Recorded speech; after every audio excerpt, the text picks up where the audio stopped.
Hello, everyone, and welcome to day 4 of CAP 2021. My name is Dennis Crabtree with the Hertzberg Astronomy and Astrophysics Research Center in Victoria, British Columbia, Canada, and I will be chair for today's plenary session. I will now pass it over to Lena Canis from the IAU Office for Astronomy Outreach, where she is director and one of the CAP Working Group co-chairs, to talk to us a little bit about the how Hopin works and other details. Thank you so much, Dennis. And now I will share my screen, if that's okay. And I believe that everyone can now see the home of Hopin. So in this page, you will see what's happening now. So for instance, now we are in the plenaries section. And in this landing page, we have all the announcements for the day. Any changes in schedule. You will find also details on how to navigate if you need any help, whether it's for participants with a support chat, for speakers, if you have any issues or questions, to go to our coordinator of the day and message with your question or your issue. And also the chat tab in this area here to the right, where you have chat, polls, attendees, and Q&As. We would ask you to direct all the questions that you may have in each section here under Q&A. Now I will briefly show you the different tabs or the different areas that you can visit and engage with other participants and, of course, our talks throughout the day. We are currently, as I mentioned, in plenaries, and we also have the parallel sessions. You can all the parallel sessions will show up in this area 5 minutes before the scheduled time. You just need to click the session that you would like to join and engage with the participants in a similar way, in chat or posting your questions through Q&A. We also have a networking area where you can meet other participants in one-on-one conversations. They are randomly established, and they will last around 3 minutes each. And of course, you can leave anytime, and you can join in by pressing this join button. We also have our e-poster area where you can click or browse throughout all the posters present here, and of course engage with our presenters. Again, it's the same logic. You have several tabs here. You can register your interest and contact directly our presenters, and also post any Q&A that you would like to post or engage our presenters in. One final note, you can find our program of the day here, and you can follow up all the different talks and different sessions throughout the day. It displays your local time zone. So for instance, I'm in Tokyo, so currently it's 4 in the morning here. So you can have a fairly good idea of how the program will go throughout the day.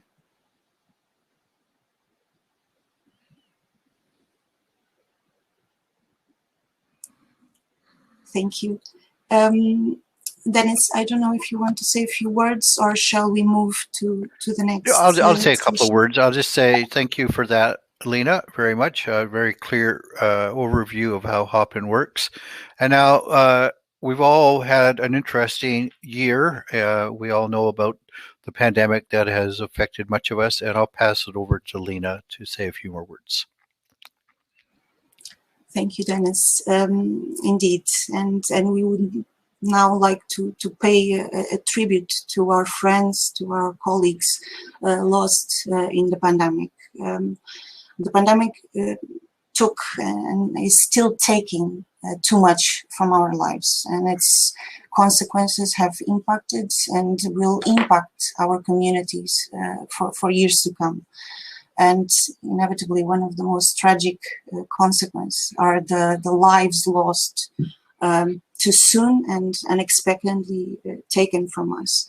We would like to take a moment here at CAP to remember our extended astronomy family of professional and amateur astronomers, science communicators, educators, outreach professionals, and the numerous inspiring people who have deeply impacted our communities and shared the joys of astronomy and that were tragically are no longer with us. We will now observe a 1 minute silence, remembering our lost but definitely not forgotten colleagues.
Thank you all. Dennis, I'll pass it on to you. Thank you very much, Lena. Thank you.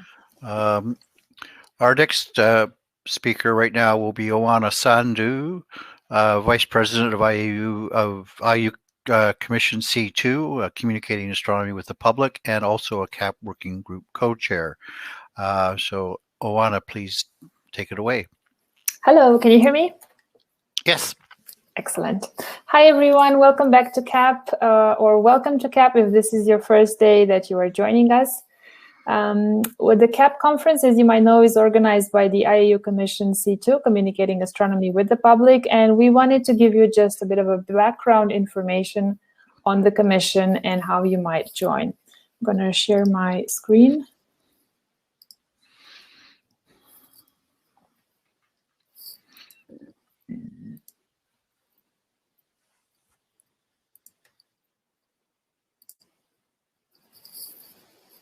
Dennis, if you can confirm that you can see the screen. Yes, looks good. Wonderful. So the IAU Commission C2 is a think-do tank that convenes the astronomy communication community and seeds initiative to explore new ways to communicate astronomy with the public. I'd like to clarify here that by seeding initiative, we don't refer to seed money, but just creating the environment and bringing people together to explore new projects together. We do this in collaboration with the IAU Office of Astronomy Outreach, the Office of Astronomy for Development, and the Office for Astronomy Education of the IAU, all of them. Our mission has 4 pillars. We want to enable a much larger fraction of our community to take an active role in communicating science and doing outreach and explaining what we do and why we do to our fellow citizens. We would like to act as an international coordinating entity that furthers the recognition of outreach and public communication on all levels of astronomy. We want to encourage international collaborations on outreach and public communication, and the CAP conference is a way we try to do that. And finally, we want to endorse standards and best practices in communicating astronomy.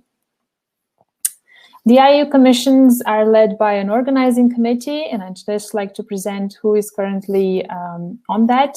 President is Richard Hedberg from the American Astronomical Society. Vice President is myself, and we have Pedro Russo as advisor. And then we have 7 other OC members: Megan Argo, Caterina Boccato, Lina Canash, Carol Christian, Lucia Marchetti, Sylvie Vauclair, and Kaoru Kimura. At the link that I've pasted in there, you will be able to find all the information about our committee and all the other IAU normal regular members that our commission has. IAU commissions have working groups. In the current triennium, our commission had only one working group. It's the first time it happens, but we were left with just one, the CAP Conference Working Group, which was tasked to organize this conference. And the next job on our desk is to work with the LOC to organize CAP 2022. We hope that there will not be any more restrictions in Sydney, Australia. If you want to stay up to date with the next conference and participate, I invite you to check our website, communicatingastronomy.org. You'll find several ways to stay in touch with us. We have a mailing list, Facebook, Twitter, and also we've recently opened a Slack channel. I'd like to give you also a heads up on some future plans. In August, there will be new GA, and we will look for new working groups, and we're planning to have a working group to explore how we can officially recognize and quantify the outreach work of professional astronomers and other professionals in the field to help in their careers, and also to have a working group to collect and promote best practices in science communication based on science communication research. These are just two ideas that the current group is thinking of, but new members or existing members can suggest their own ideas for working groups. To accomplish all of this, and in particular the next CAP conference, we would need your help. And there's two ways you can join us if you enjoyed this event and you want to help make it better. If you are an IAU member already, you can join the commission in our working group or suggest new working groups. I'd like to remind you that if you're already a member of 3 IAU commission, which is usually the maximum, C2 is allowed to be your 4th commission. We have a special status, so you can still join us. If you are not an IAU member, then you can join the CAP Conference Working Group for Australia now, or you can check whatever new working groups we'll have in the next triennium and join those.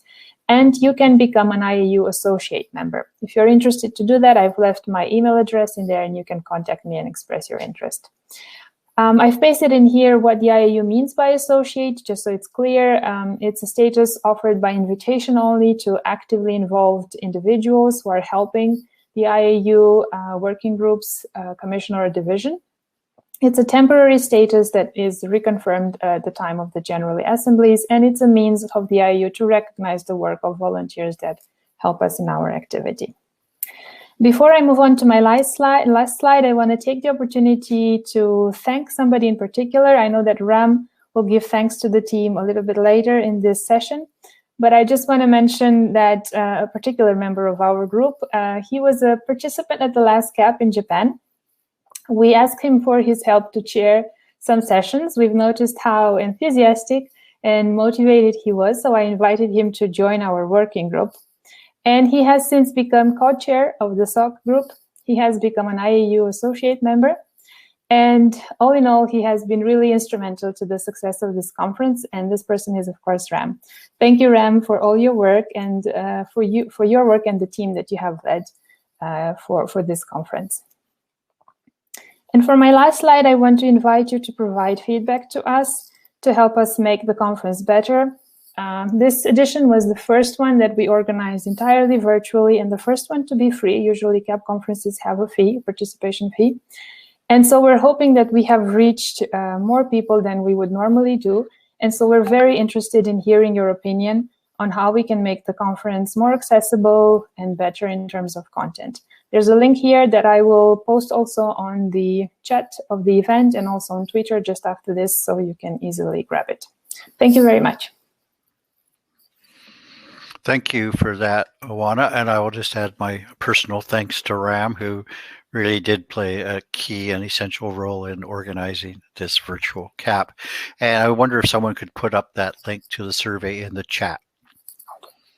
And next, I will hand things back over to Lena, who will talk to us a little bit about IAU outreach programs. Thank you so much, Dennis. If you allow me, I will share my screen.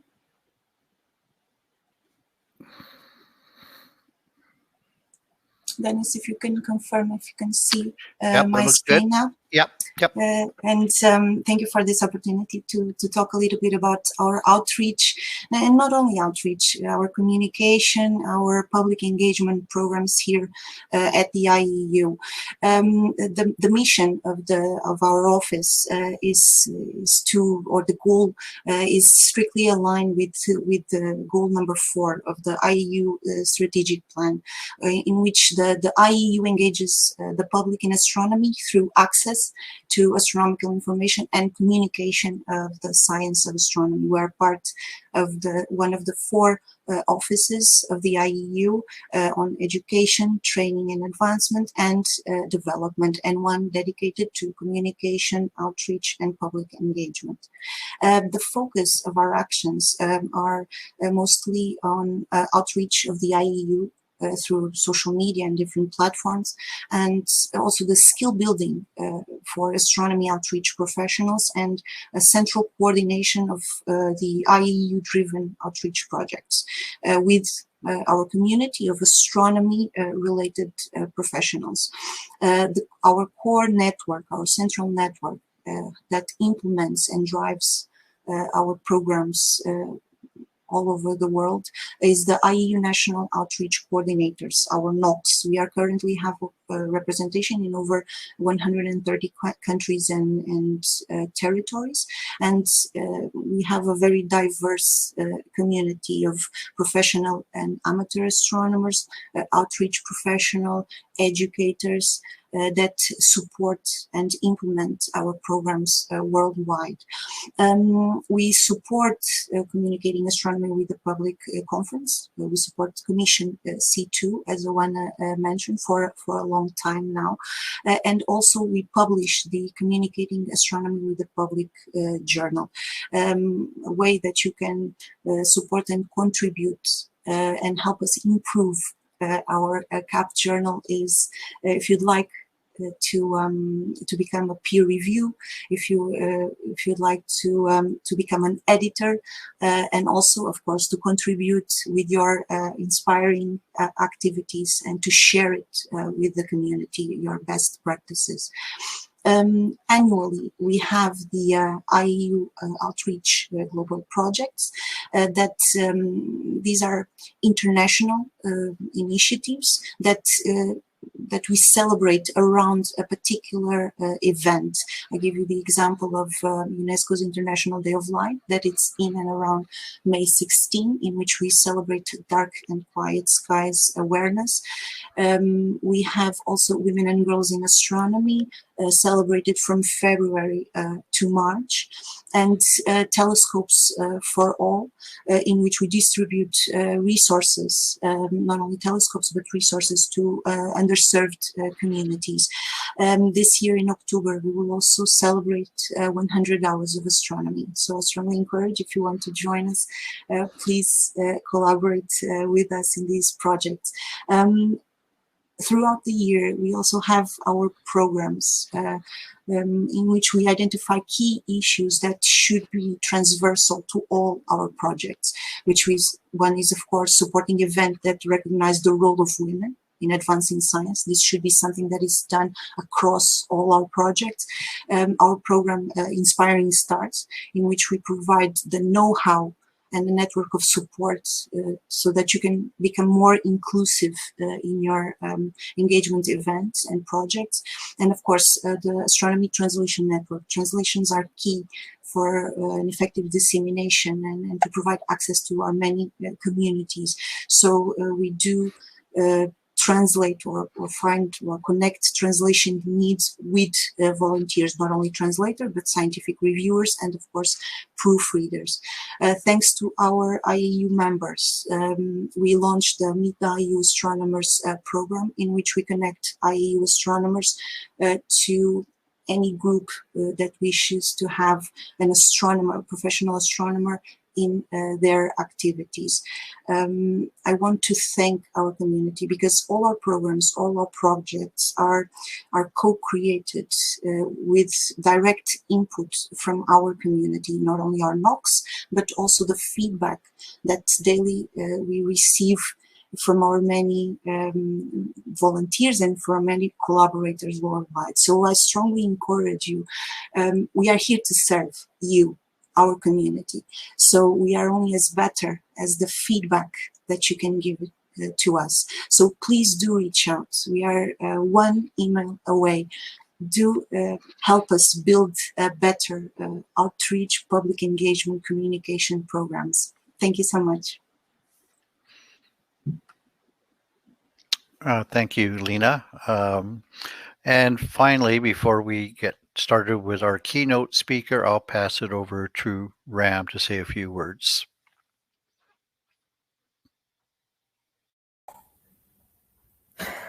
Hello, everyone. Hi, my name is Ram. So I'm one of the co-chairs of the CAP working group. So I also have a very short presentation. All right. I know that we're a bit late, so I'll keep it short. So first of all, I want to say thanks to everyone. Thanks to the sponsors, Kavli Foundation. Thanks to the OAO, the Office for Astronomy Outreach, with whom we jointly run the CAP conference, and thanks to the Office of Astronomy for Education, who has helped by providing the Hopin platform, and also they provided support in other ways to us. So thanks must go to our amazing organizing team. So you'll see the 3 co-chairs listed there, and then there's the larger scientific organizing committee. But we also have the virtual organizing committee. So about 2 months ago, or 3 months ago, we sent out a call to the community asking for people to come join us to help organize the event. There were lots of people who responded, and we have had several active members of the community helping us realize this conference these last few weeks. We've also gotten help, last-minute help from numerous other volunteers from the community, also listed here in the slide. I also want to say thanks to Doris, who was on the SOC until a few weeks ago, and Neil from the IAU OAE for their support. A quick snapshot of the CAP conference so far. So I pulled the stats from the Hopin conference platform yesterday. So this is only until day 3 of the conference. We have had over 1,000 registrations from 87 countries, and of the 1,000 plus people who registered, 926 have actually turned up. The map of the people who have participated so far in the CAP conference is here. It looks Ram, sorry to interrupt you. Can you click on present? And because we can only see your presentation with all the slides, and we couldn't see the slides changing either. So I really want people to see the team. Sure. Thank you. Let me know if this works. Does it work now? You're not sharing? Not yet, no. Okay, sorry. Yeah, I'll just do this. Okay, sorry about that. But can you go into slideshow mode? I tried that. Okay, let's see. Does it work now? No. No, it must be somewhere else. So let's just continue with this. I think. Yeah, I'll just continue with this. Yeah, sorry about that. So I hope you can see the team members now, as I was saying, and some stats from the conference. The map that I was just pointing to, looks very similar to the map that Lena showed in a slide. There's some gaps in Africa and the Middle East and Western Asia, but 87 countries. I don't know if that's the highest turnout for one of the CAP conferences, but it's pretty high. And finally, for the sessions, so just some stats about the sessions. We've had more than 800 people visit the plenary sessions in the last 3 days, and also quite a number of people participating in the parallel sessions and posters and networking as well. So, just based on the first 3 days, it seems like it's been a very active conference so far, and I hope that day 4 continues to be great as well. Thanks. Thank you, Ram. This truly is an historic CAP meeting, and congratulations to everybody that helped pull it off. And thank you to everybody for attending. And please fill out the feedback survey that we'll want to put up in the event chat. Now it is my distinct pleasure to introduce Travis Rector as our keynote speaker for today's session. Travis is a professor of physics and astronomy at the University of Alaska, Anchorage.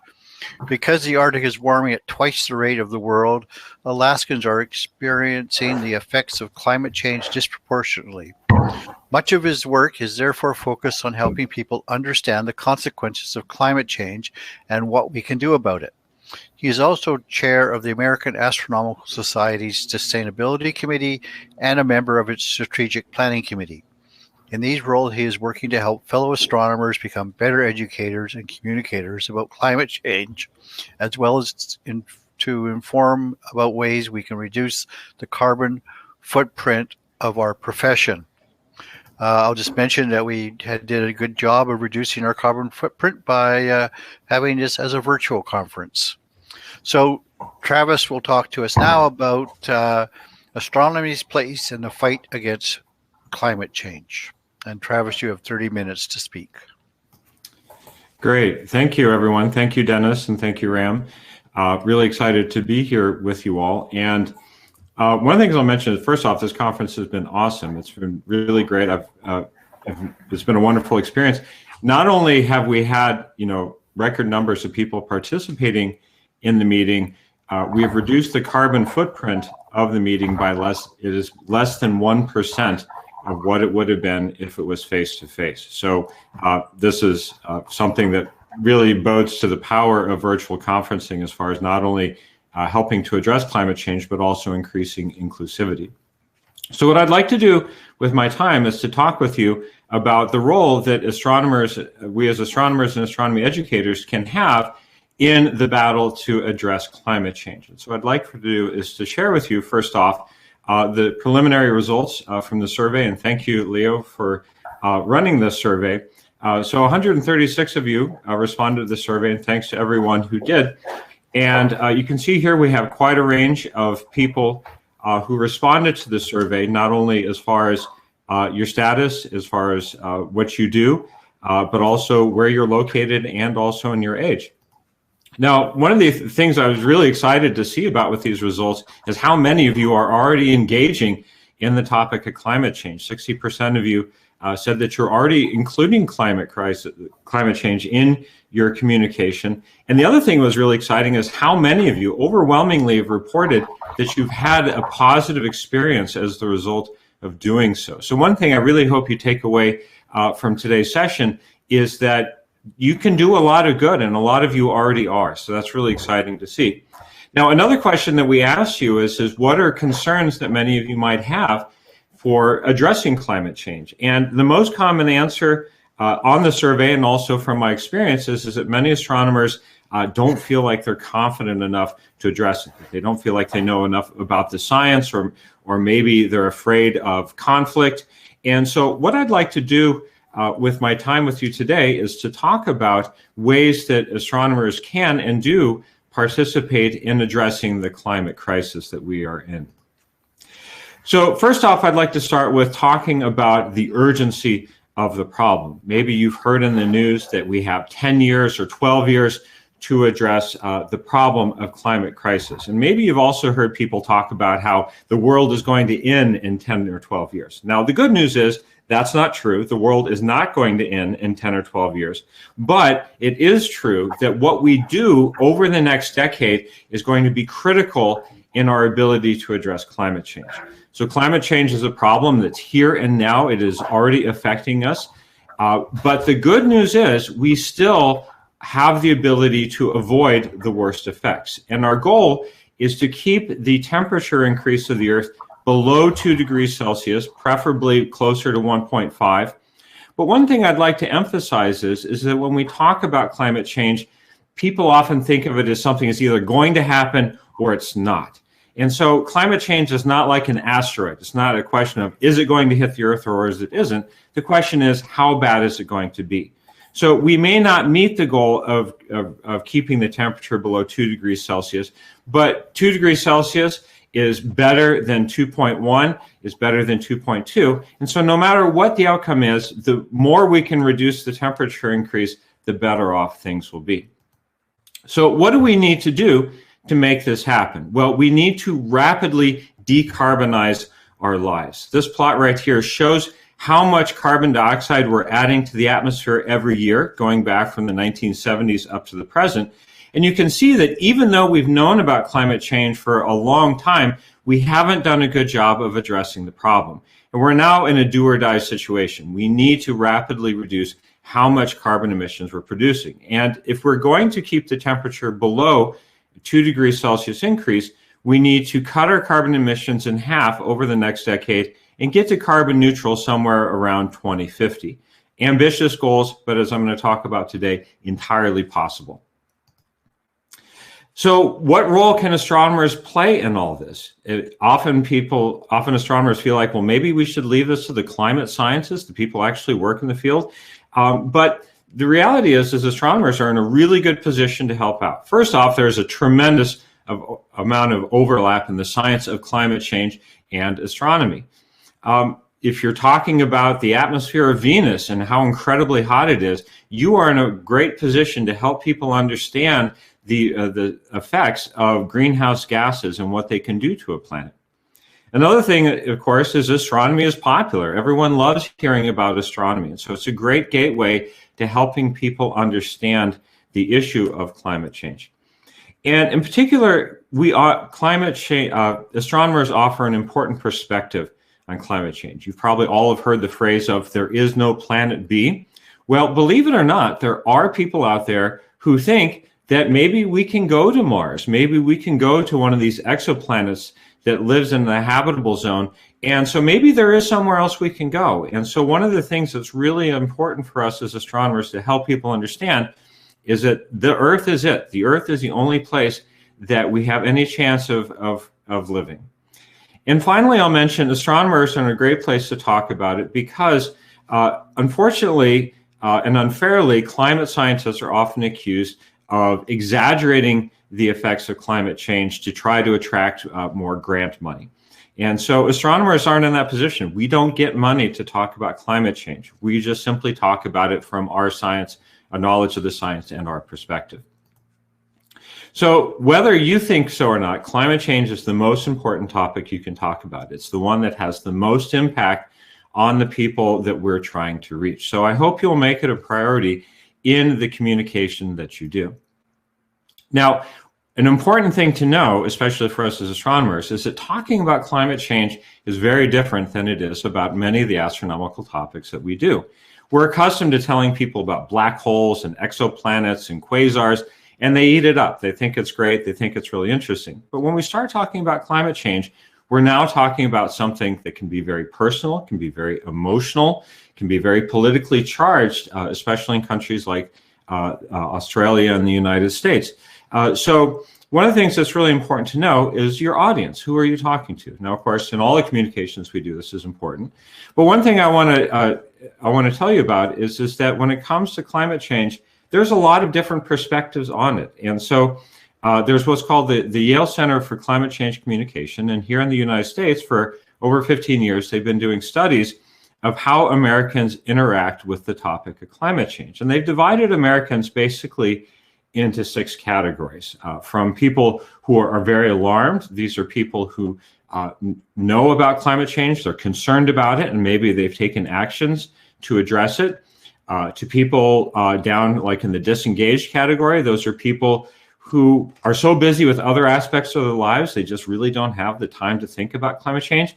And then it goes down to people who are doubtful and downright dismissive. And then the dismissive category, these are people who have read about climate change and have decided that they don't think it either is happening or it's not a problem. And so one of the questions I like to ask people is where do you think people fall in these different categories? And of course, it'll vary a lot from country to country. And here in the United States, when I ask people, where do you think most Americans are, people usually answer somewhere in the middle, like in the cautious and disengaged category. But the reality is that even in the United States, where this is a very politically contentious topic, the majority of Americans are in the alarmed and concerned category. And there's actually only about 8% down in the dismissive category. And so we're accustomed to hearing a lot of noise from people in the dismissive category. Sometimes they're called climate deniers. But the far majority of people know that climate change is a problem and want to know what they can do about it. Now, when it comes to the communication we do, another important question to ask yourself is which category is the most important to engage? And for a lot of our time, we have been focusing on the people in the doubtful and dismissive category. We've really wanted to convince them that this is a problem. And while it is important to talk with those people, over the last 2 decades, the number of people in those categories has not changed very much. And the people we need to reach are actually the people in the alarmed and concerned category. So the Yale program did a recent survey of the people in the 6 different categories and asked them, how willing are you to work towards addressing the climate change problem? And you'll see here that even in the alarmed category, only 4% of the people are actually doing something about climate change. But in the alarmed concern category, there's a lot of people who do want to do something. They just don't necessarily know what to do. And so those are the people we want to try to reach and help them understand what they can do to address the problem of climate change. So when talking about climate change, like all the science outreach that we do, we want to keep it simple. It's easy to get caught up in the, in all the little details and things like that, but we want to get across people the basics. Now, whenever you see a climate change talk, it almost always starts with this plot, or a plot very similar to it. This plot shows the temperature increase of the Earth over the last 150 years. And even though for us as science educators, we look at this plot and understand it fairly quickly, there's a lot going on here that's hard to understand. First off, why is it so wiggly? Why is it going up and down so much? Second, why are there 4 lines? Well, there's 4 lines because these are 4 different methods that have been used to measure the temperature anomaly. Third, what is the temperature anomaly? What does that mean? And why has it only gone up about 1 degree Celsius? That doesn't seem like a big deal. So if you have the time, you can walk someone through this and help them understand. But for most people, the key thing to do is help them understand that through something called the greenhouse effect, we are adding gases to the atmosphere which are making the Earth warmer. So these are gases like carbon dioxide, methane, gases, and the like. And we can think of these gases as being like blankets that help keep the Earth warm. And so a little bit of this is nice, but if we add too much, then things get too hot. And I like to tell the story of my grandmother who grew up in North Dakota. And when I was a kid and I was visiting her, she was terrified that I was going to freeze to death. And so I would go to bed with a blanket or 2 on top of me. And then at some point in the middle of the night, I'd wake up just drenched in sweat because she had come in the middle of the night and put more and more blankets on top of me. And so that, I think, is a good analogy for what we're doing to the Earth. We have this greenhouse effect that keeps the Earth nice and warm. But if we keep adding gases, it's like piling on more and more blankets, and it's starting to get uncomfortably hot. Now, another thing I like to do is to try to draw upon people's personal experience. And so, for example, here in Alaska, especially in the winter time, the sun doesn't play a very big role in warming things up. And so the predominant factor on whether or not it is cold out on a particular night is how cloudy it is. Every Alaskan knows that a clear winter night is going to be colder than a cloudy night. And so I draw upon this personal experience and talk about how clouds are made out of water vapor, and those hold in heat and keep the Earth warmer on a cloudy day. So it's a way to make a connection between their personal experience and the science of climate change. Now, the next thing that's really, really important for you to do is to make it relevant. Don't talk about polar bears when you talk about climate change unless you happen to live in Alaska.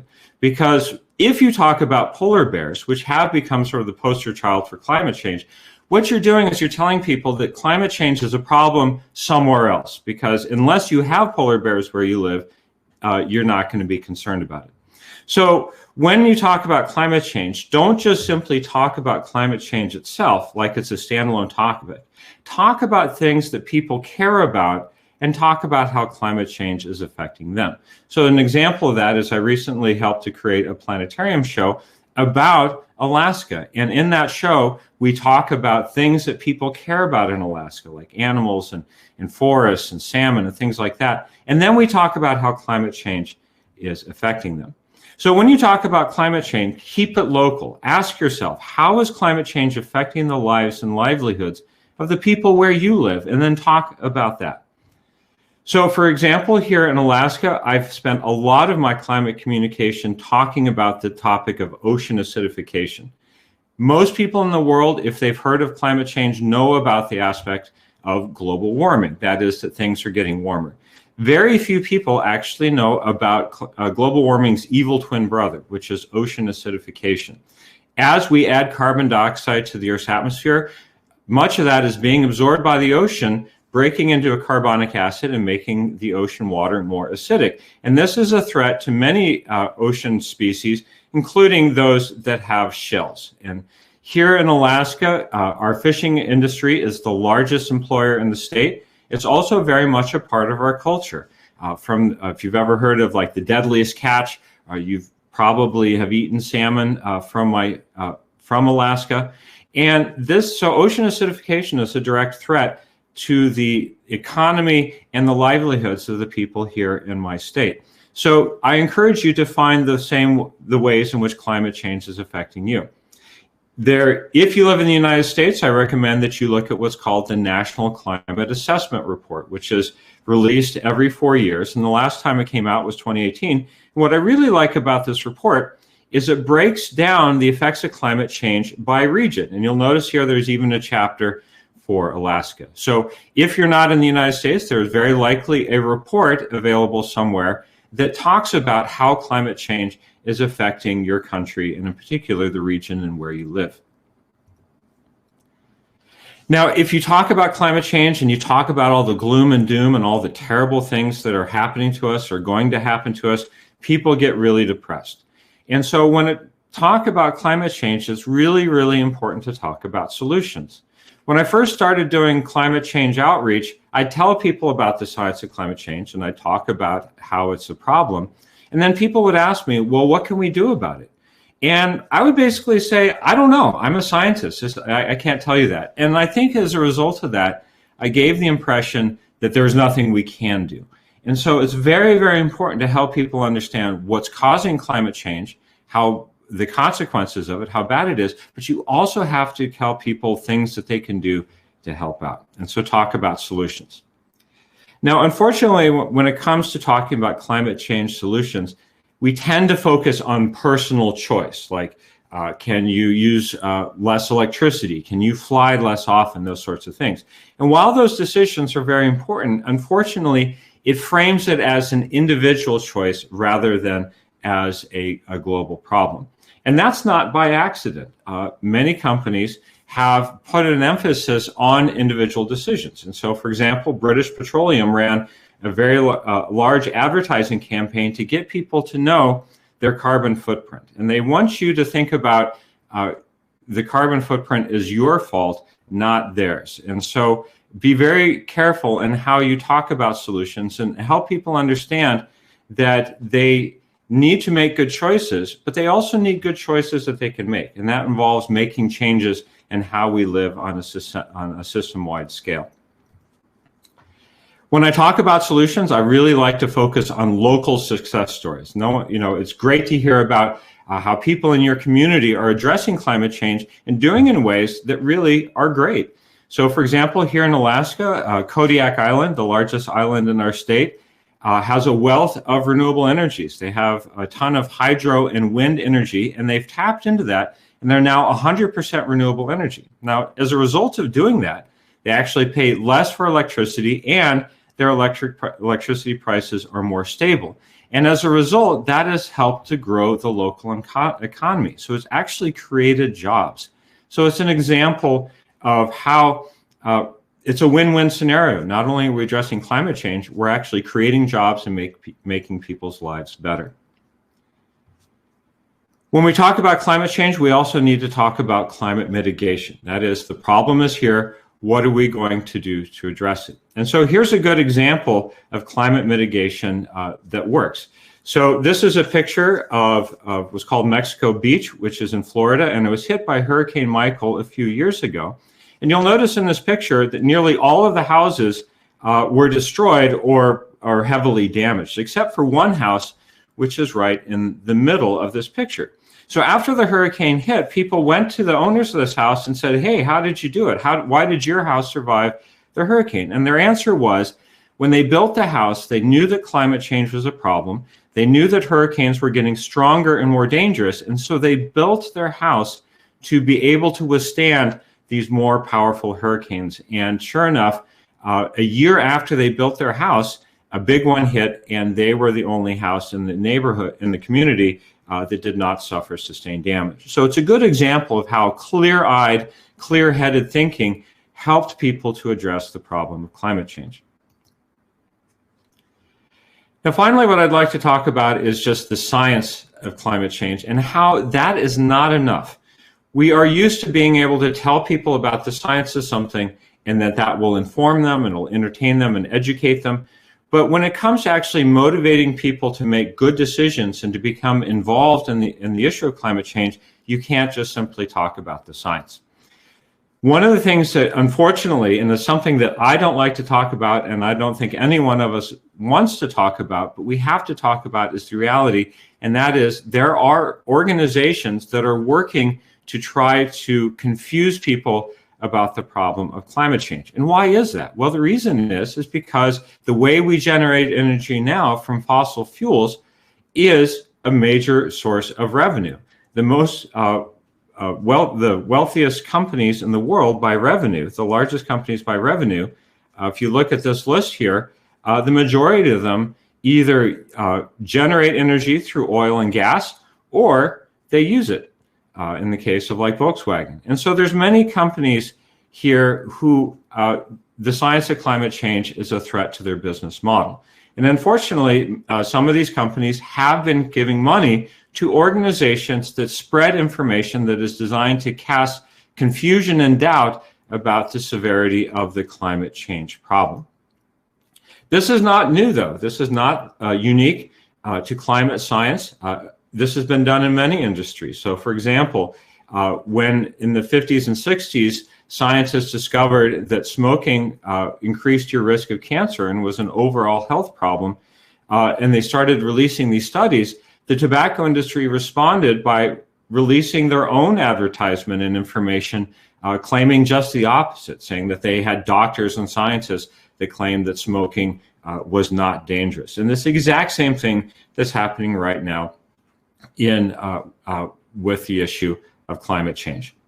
So when it comes to climate denialism, which is defined as simply people who are coming up with excuses to doubt that climate change is a problem, it comes in a variety of forms. So for example, for many years, people have just simply said that climate change wasn't happening. Well, it clearly is now. And most parts of the world, people know that it is happening, and so they've stopped using this argument and have started moving on to other arguments. Like a common one you hear, especially in the United States, is that, yeah, maybe climate change is happening, but it's not caused by humans. It's just due to natural cycles in the Earth's environment. Well, that's a great opportunity for us as astronomers to come in and talk about the geologic history of the Earth and what has happened, has happened naturally on our planet, and why what is happening now is different. Some have actually argued that climate change is a good thing. Most people know that carbon dioxide is plant food, and so people have actually argued that if you add more carbon dioxide to the atmosphere, it'll actually help plants grow. And that's not true for a variety of reasons, but it is a common talking point. Sometimes people will just blame other countries, especially in the United States. We hear many people like to blame China because China now has a larger carbon footprint than the United States. And it's just simply a way of trying to press the blame on somebody else. Sometimes solutions to climate change are portrayed as being too expensive to fix, that it would hurt the economy. But one of the things that we know now is that not addressing climate change is actually going to be worse for the economy than doing something about it. A lot you're hearing lately is something that's called climate doomism, which is that there's simply nothing we can do about it, so let's just, ignore it.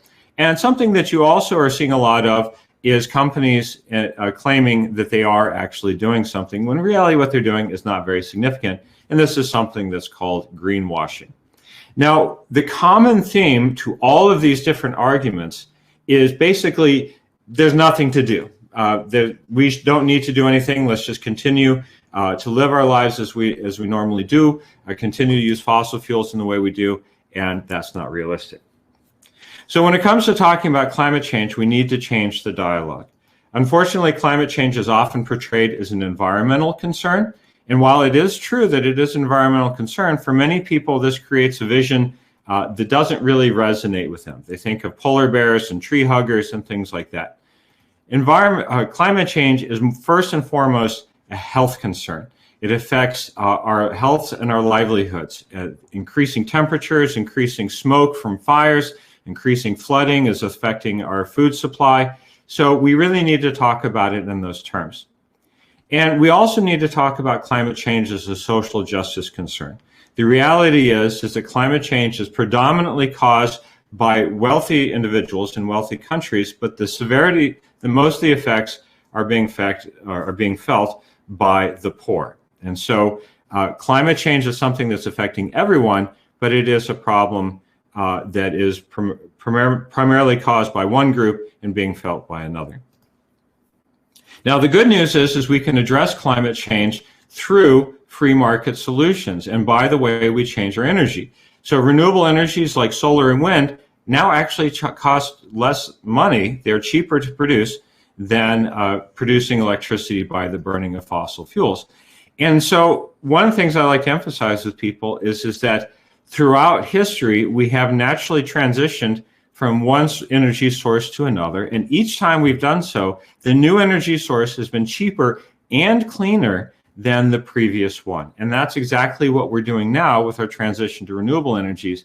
But one of the things I like to emphasize is that we have to do it rapidly. We have to make these changes occur very quickly.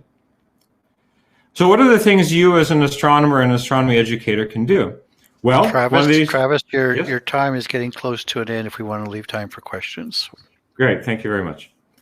So what can you do? Well, the first thing you can do is you can join Astronomers for Planet Earth. The website is linked here. It's an organization that works towards helping people understand what are the things that we can do to address climate change.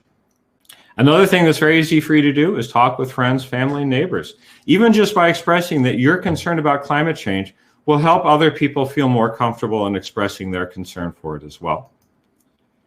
Another thing that's obvious is to include climate change in your outreach and teaching. Every time you're going to give a talk or a planetarium show or a lecture, think about if there's a way that you can bring climate change into it. And even just by mentioning it, it'll help bring it to people's attention. And then most importantly, work towards large-scale solutions. Think about where you work, the organizations you belong to, the country that you're in. What are the things that you can do collectively to help address climate change? So I have a bunch of lists of resources here. I know that these slides will be made available to people elsewhere, so I'm just going to go through these very quickly.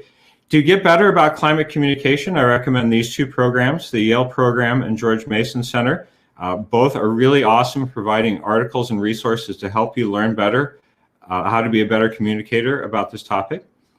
When it comes to understanding about common talking points about climate denialism, my favorite website is Skeptical Science. I go to it before I do any public talk to learn on the latest talking points. When it comes to learning the science, there's a lot of really great resources. I have really enjoyed the Princeton primers on climate science. And there's a lot of resources here for learning about the current status of the research. And a lot of this is written at a level that's very easy to understand. You can get the latest data and plots from a variety of places here in the United States. NASA and NOAA are two organizations that have done a great job of providing these resources.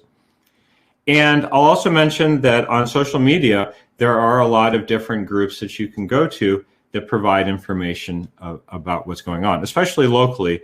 Like here's one, for example, in Alaska that I belong to. So that's all I have for you. Thank you all for coming. If you'd like to reach out to me personally, my email address is there, and I'm more than happy to talk with any and every one of you more about climate change. Okay. Thank you. Thank you, Travis. Very information-full and eye-opening presentation. I really enjoyed that. So we have some questions in the Q&A panel, and I'll start with this one. What do you think astronomers should do, if anything, about someone like Willie Soon? And maybe you could start out by telling us who Willie Soon is. So Willie Soon I think his background is actually more in engineering, but he's someone that has worked at the Center for Astrophysics for many years and has published papers on arguing that changes in solar brightness are the primary cause of climate change.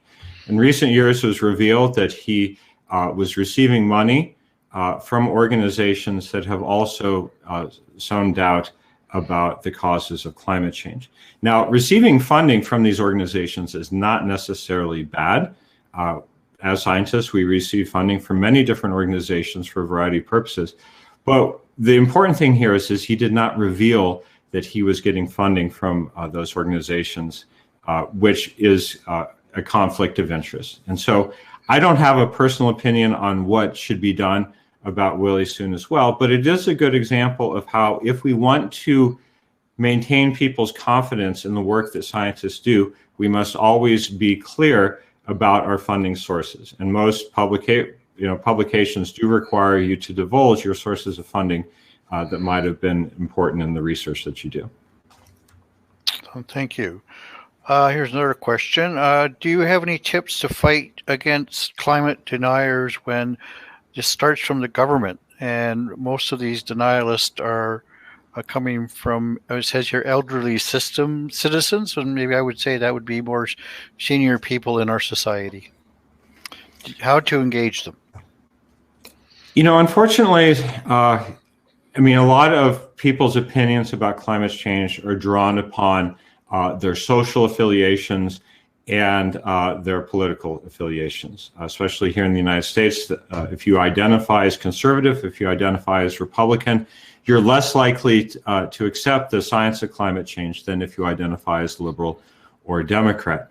I think what's most important is to help people understand why it's important to them and how it affects the things that they care about, and also to try to connect it to their personal values. So, for example, a friend of mine who does identify as very conservative, I was able to convince him to get solar panels on his home, not because he cared about the environment, but because he really resents the government interfering with how he does things. And so where he lives, he was being required to use the local utilities, which he thought, I think correctly, were corrupt. And so by putting solar panels on his house, he was able to decide for himself how he was going to generate energy. And so I think by connecting it to his personal values, I was able to help him develop an interest in addressing the problem of climate change. Another question here. What are some easy ways to connect climate change and astronomy in the same lesson presentation? Is it through overlap of instrumentation or protection of dark skies, etc.? There's a tremendous number of different ways that you can do it. So, for example, when I talk about black holes and I talk about the Event Horizon Telescope and I talk about the technology that was used to do that, I also talk about how we use the same technology in reverse to turn those antennas down towards the Earth, and how we can use that technology to measure the temperature of the Earth. And so, obviously, planetary geology, talking about the geologic history of Venus, Earth, and Mars, how they're similar, how they're different. When we talk about exoplanets, there's a common misconception that if a planet is in the habitable zone, that means it's habitable and we can go live there. And there's a whole lot of reasons why that's not true. So even if you just bring it up a little bit, so for example, a lecture I gave this last semester where I just talked about thermal expansion. I said, oh, by the way, because the oceans are warming, that's causing them to expand, and that's causing the ocean level to go up. And that was it. That's all I talked about. But it was a simple way to connect what I was talking about at that point to the issue of climate change. And what I have found is that it's a great opportunity, because now people are thinking about it, and it naturally leads to more questions about climate change. Our next question, thanks for this relevant talk. I do believe that as astronomers, we have the responsibility to talk about climate change. However, we could also start by changing our practices and leading by example. So I would say, what do you think are the most significant changes we could make as people in the astronomy field to contributing towards solutions? Well, I think that's a really important point. If we want people to take our message about climate change seriously, we need to demonstrate that we're serious about it as well. I saw a t-shirt recently that says, "I'm a bomb technician. If you see me running, try to keep up." And I thought that was hilarious. But what it did is it gave this idea of, if we're taking it seriously, then other people will as well. And so in astronomy, and this is something that Astronomers for Planet Earth and the American Astronomical Society and other organizations are working towards, is looking to see how can we reduce the carbon footprint of what we do.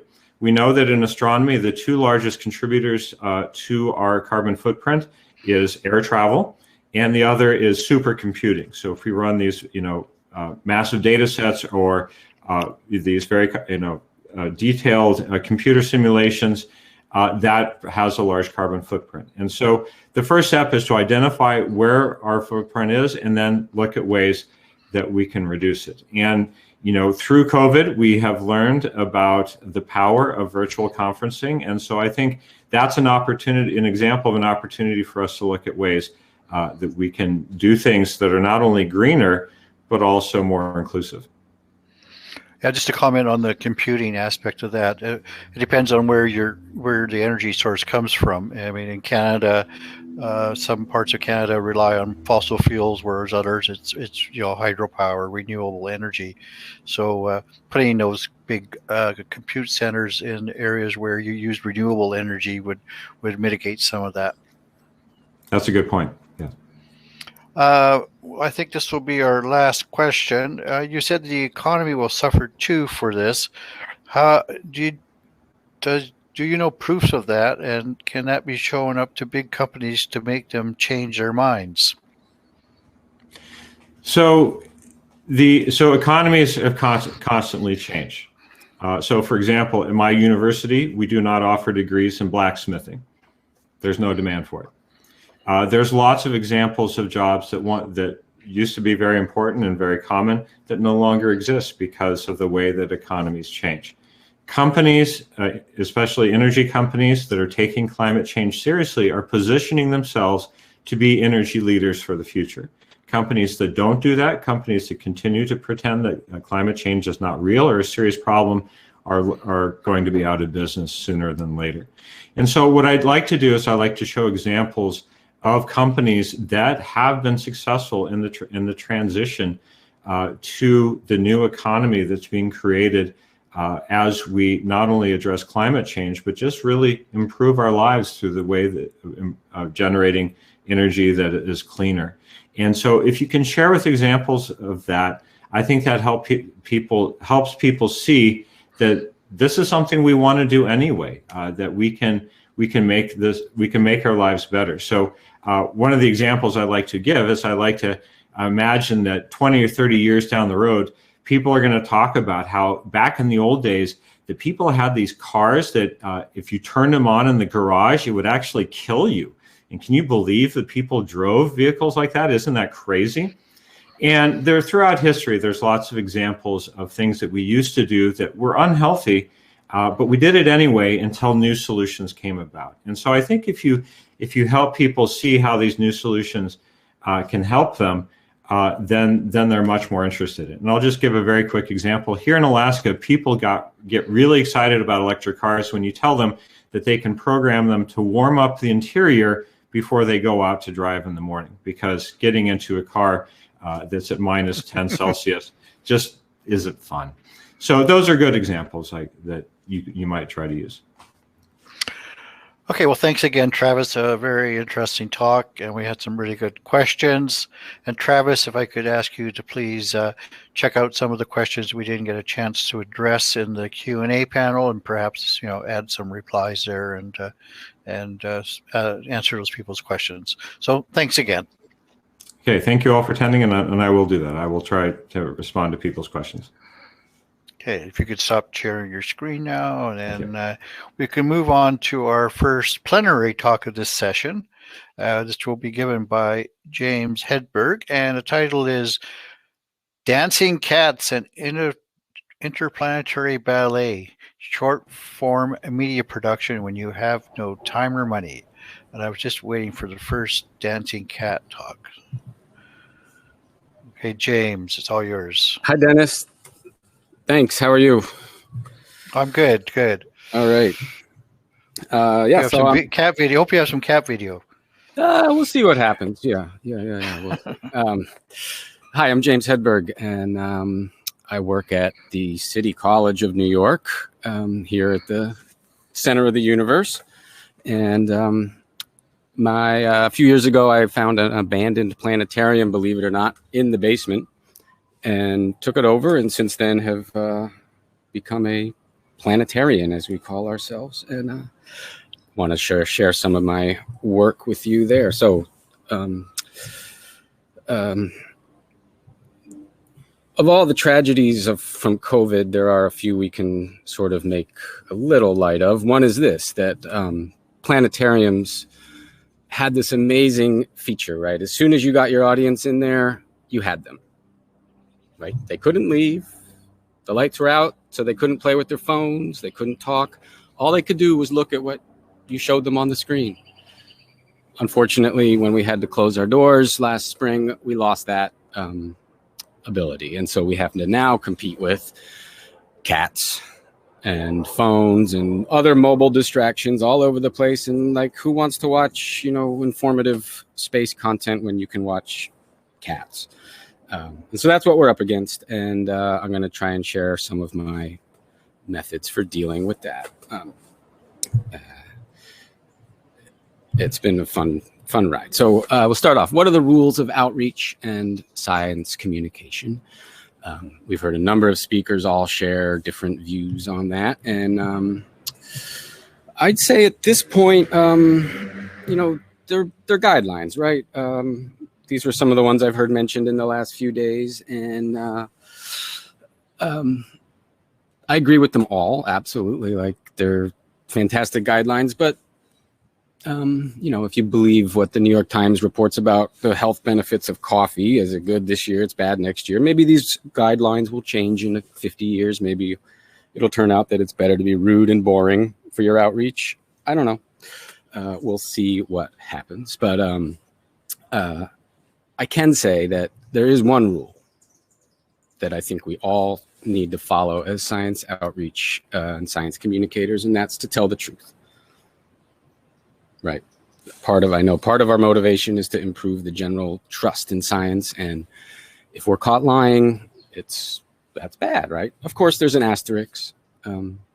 There's always an asterisk with that, and we'll get to the asterisk later. Well, just for example, right? When you show the solar system, right? If you don't make the Earth 1,000 times bigger, you can't see it. And so we do little things like that exaggerate distances and scales and so forth. But we want to, you got to put that somewhere in the caption that you've played with the distances. Which brings me to my my spark. So you probably all remember the Great Conjunction last year, right? This was a big event. I got real excited about it. And unfortunately, you probably also remember this image, right? I call it now the flying nu, and it sort of dominated my life for a couple months last October when I first saw it. It became the most popular image to convey the Great Conjunction. I even saw PhD astronomers say, oh, this image explains it really well. The Canadian Space Agency, apologies to Canada, they shared it. Astronauts shared it. Unfortunately, when I went to try and recreate it to do a simulation of it, I figured out that is not what it was going to look like, and that turned out to be some sort of Photoshop job, to put it nicely, right? Otherwise, if that were the case, if we were to get a big V shape like that, then that would imply that the orbits of Saturn and Jupiter were on some sort of X, right? Instead of the nice planar ecliptic, which we know it to be, right? And so a more likely case was that someone just took a bunch of images and oriented them to make it look nice. And I agree, it looked nice. It's a beautiful image, and it did inspire people to go look at the Great Conjunction, and that's one of our goals too. So, like, I don't want to send the guy to jail, obviously, but on my end, I feel better when the things I share are at least rooted in fact and data, and we can defend it. And so, and it got worse, right? This was the other problem with when you start lying is that everyone else starts lying and making your lies seem small. So here's the Atlantic, right, showing, I don't even know what this is supposed to be, right? These planets are just moving all over the place. It makes no sense. Anyway, we'll move on and let me show you some ways, right? So there's truth-telling tools out there. You already know a lot of them. I've seen dozens of stellarium images out there. Worldwide Telescope does great stuff. NASA's EYES is a fun program. There's a bunch. I should mention my subtitle said something about not having any money, so these are only the free ones out there, right? There's lots of ones you can buy, but these are the free ones. The one I want to share with you, the last bit of the talk, is using OpenSpace. OpenSpace is a open source data visualization software. Essentially, it's made by a few groups around the world, one in Sweden, one in Utah, and one in the Museum of Natural History here in New York. And the goal is to present data in a beautiful way, and we can use it in planetariums. That's what we use in our dome. And you can also make fun and short and informative videos with it. Anyway, OpenSpace project is there. Don't go downloading it quite yet. Let me get to the end of the talk first. So for example, back to the Great Conjunction, right? Stellarium is great. I went to it first to try and check and see if the flying new made any sense, and of course it didn't. But what you get a lot when you start sharing these things from a planetarium in a place like New York is you get questions like this. Hello, I live in New York, and will I be able to see it? What's it going to look like from New York, right? And so Stellarium, it puts you in Brooklyn there. That's where I'm sitting now. But that doesn't look like Brooklyn, right? I can show you what Brooklyn looks like. It's over here. There's tall, huge buildings everywhere. You can't see anything. You can barely see the sun. And so we needed to do a little bit better than that, right? So here's the view from the park near my house, and you can see Jupiter and Saturn there. I went out a few days before the conjunction to see what it looked like. It was looking great, but everyone wants to know, where can we see it? And before I send out 1,000 New Yorkers to go look at a celestial event, I want to make sure they can see it, right? So our local government has done some amazing things. One thing they did was to distribute a free 3D model of New York City. Okay. The great thing about OpenSpace is you can do whatever you want with it. So I imported this model of New York into there, and now we have New York City complete with streets, building heights, everything in the whole positioned correctly in the universe. Okay. So now I can go back to my image from the park, compare it with the simulation, and we see a decent connection there. It works, right? So now I can be confident telling everyone in New York City, yes, you'll be able to see it. It's not going to be hidden by the buildings. Go check it out. And they did, and they loved it. We had a great event here in Brooklyn at the park, and it was fun. That's great for still images, right? You can do that. You can share those all you want. You can. It's also good if, let's say, you have some, mountain in your locale that you want to reference. OpenSpace has all the geography of the Earth on it, and so the topography, so you can take pictures with the mountains there. That's wonderful. We, of course, just have buildings, but it's also good for moving pictures. So here's the Great Conjunction as it took place over a few months last fall.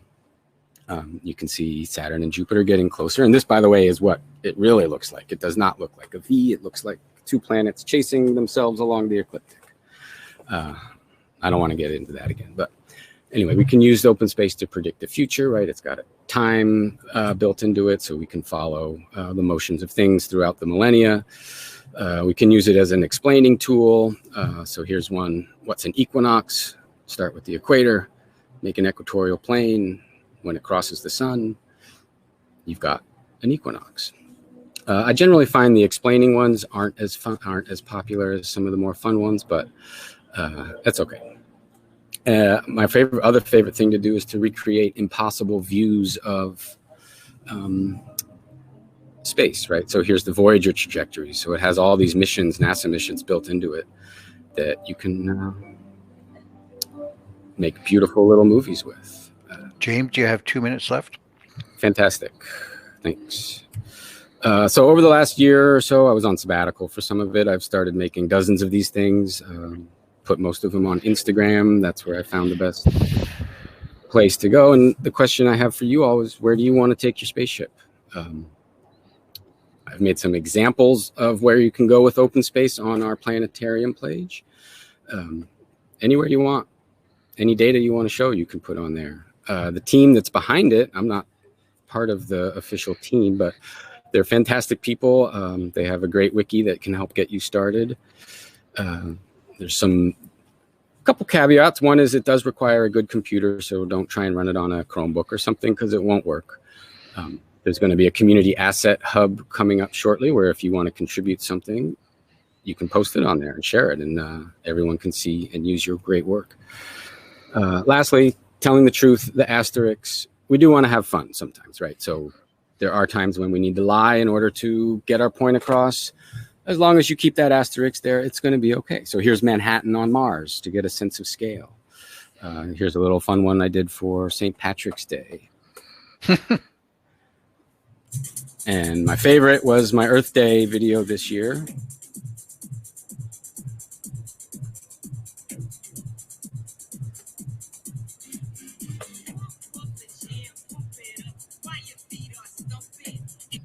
Which was done just with open space and a little bit of JavaScript.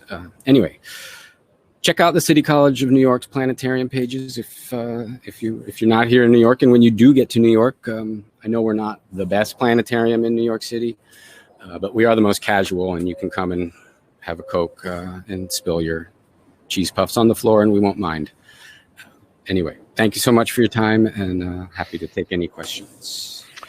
Thank you, James. That was very interesting. Tell the truth, yes. And sometimes an asterisk is needed. So first question, is open space free, and is there more documentation where some people can learn about them?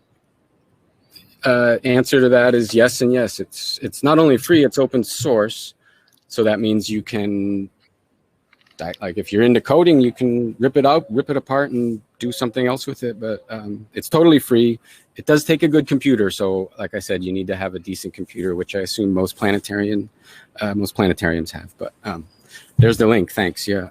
Open Space Project. And they have, they're working on their documentation. It's coming along. Like it's still in beta officially. So you got to be prepared for a few little speed bumps, but there's a great Slack channel about it. There's a Reddit, whatever you call the Reddits groups, and lots of other people around the world working on it.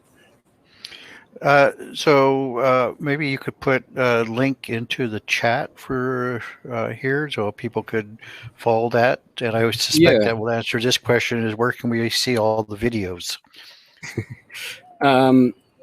So what I'm going to do, let me see.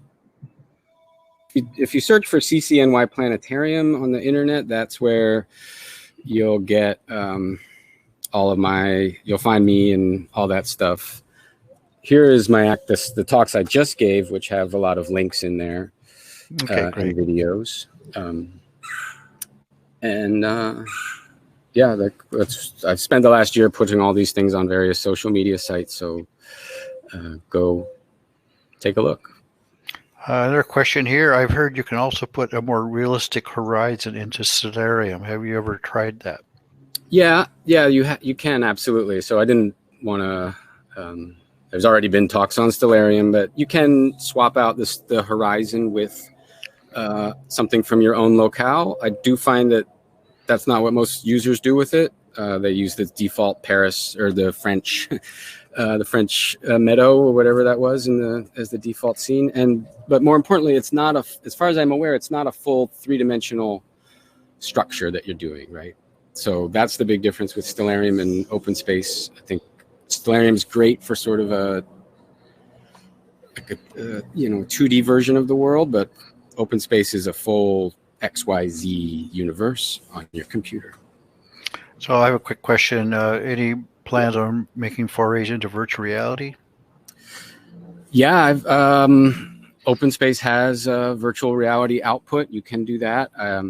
All of my VR equipment's locked up at school still, so I haven't done any of that in a while, but I have in the past. I like the planetarium better, though, to tell you the truth, after dabbling in both. It's so lonely when you put that headset on. And my kids get scared. Like, they watched me put it on once, and I saw a picture of them watching me with it on, and they look concerned. So I haven't done a lot of it anymore. Whereas they love going to the planetarium. Okay, Jades, thanks again. Yeah. Very interesting talk. My pleasure. Thank you to you and all the organizers. This has been a fun week. Excellent. Well, I'm glad you enjoyed it. Yeah. Okay, our next plenary talk will be given by Eugene Creighton, and the title of the talk is Seeing the Solar System with Fresh Eyes. There's Gene. Hello. And you can share your screen and take it away. Okay, thank you.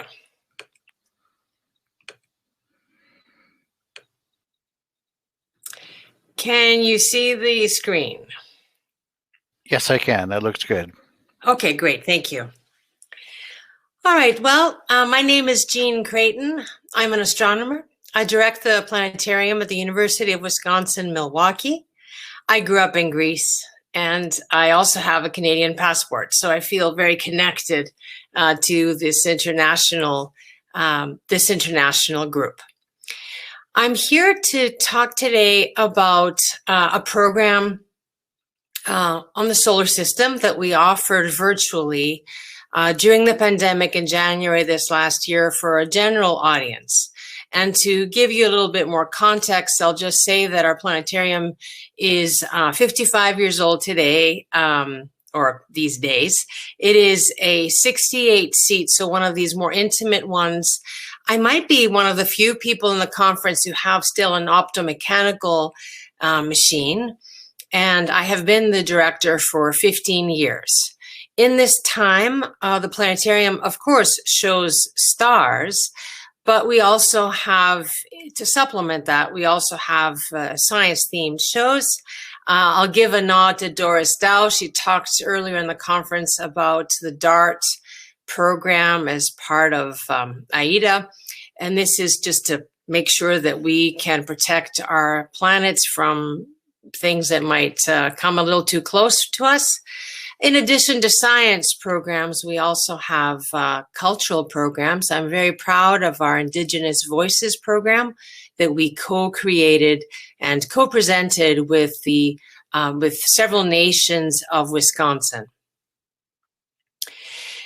These are all the programs that I've discussed so far are what I call general programs. So they're Friday night programs. People come in, and these would have been live and in person. The pandemic meant that we had to tweak things, and in some cases, we had to do them virtually. But in some cases, that also means that you can get speakers who you wouldn't be able to get otherwise. So that's something to consider for later.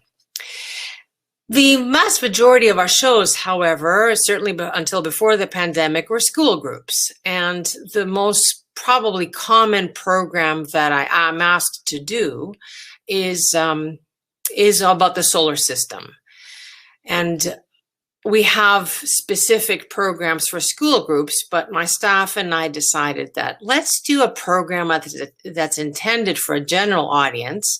General audiences, as you know, anybody who does outreach knows that they come with a variety of interest, experience, knowledge. So you have to kind of pitch it in a broad way to keep the most knowledgeable and the least knowledgeable interested.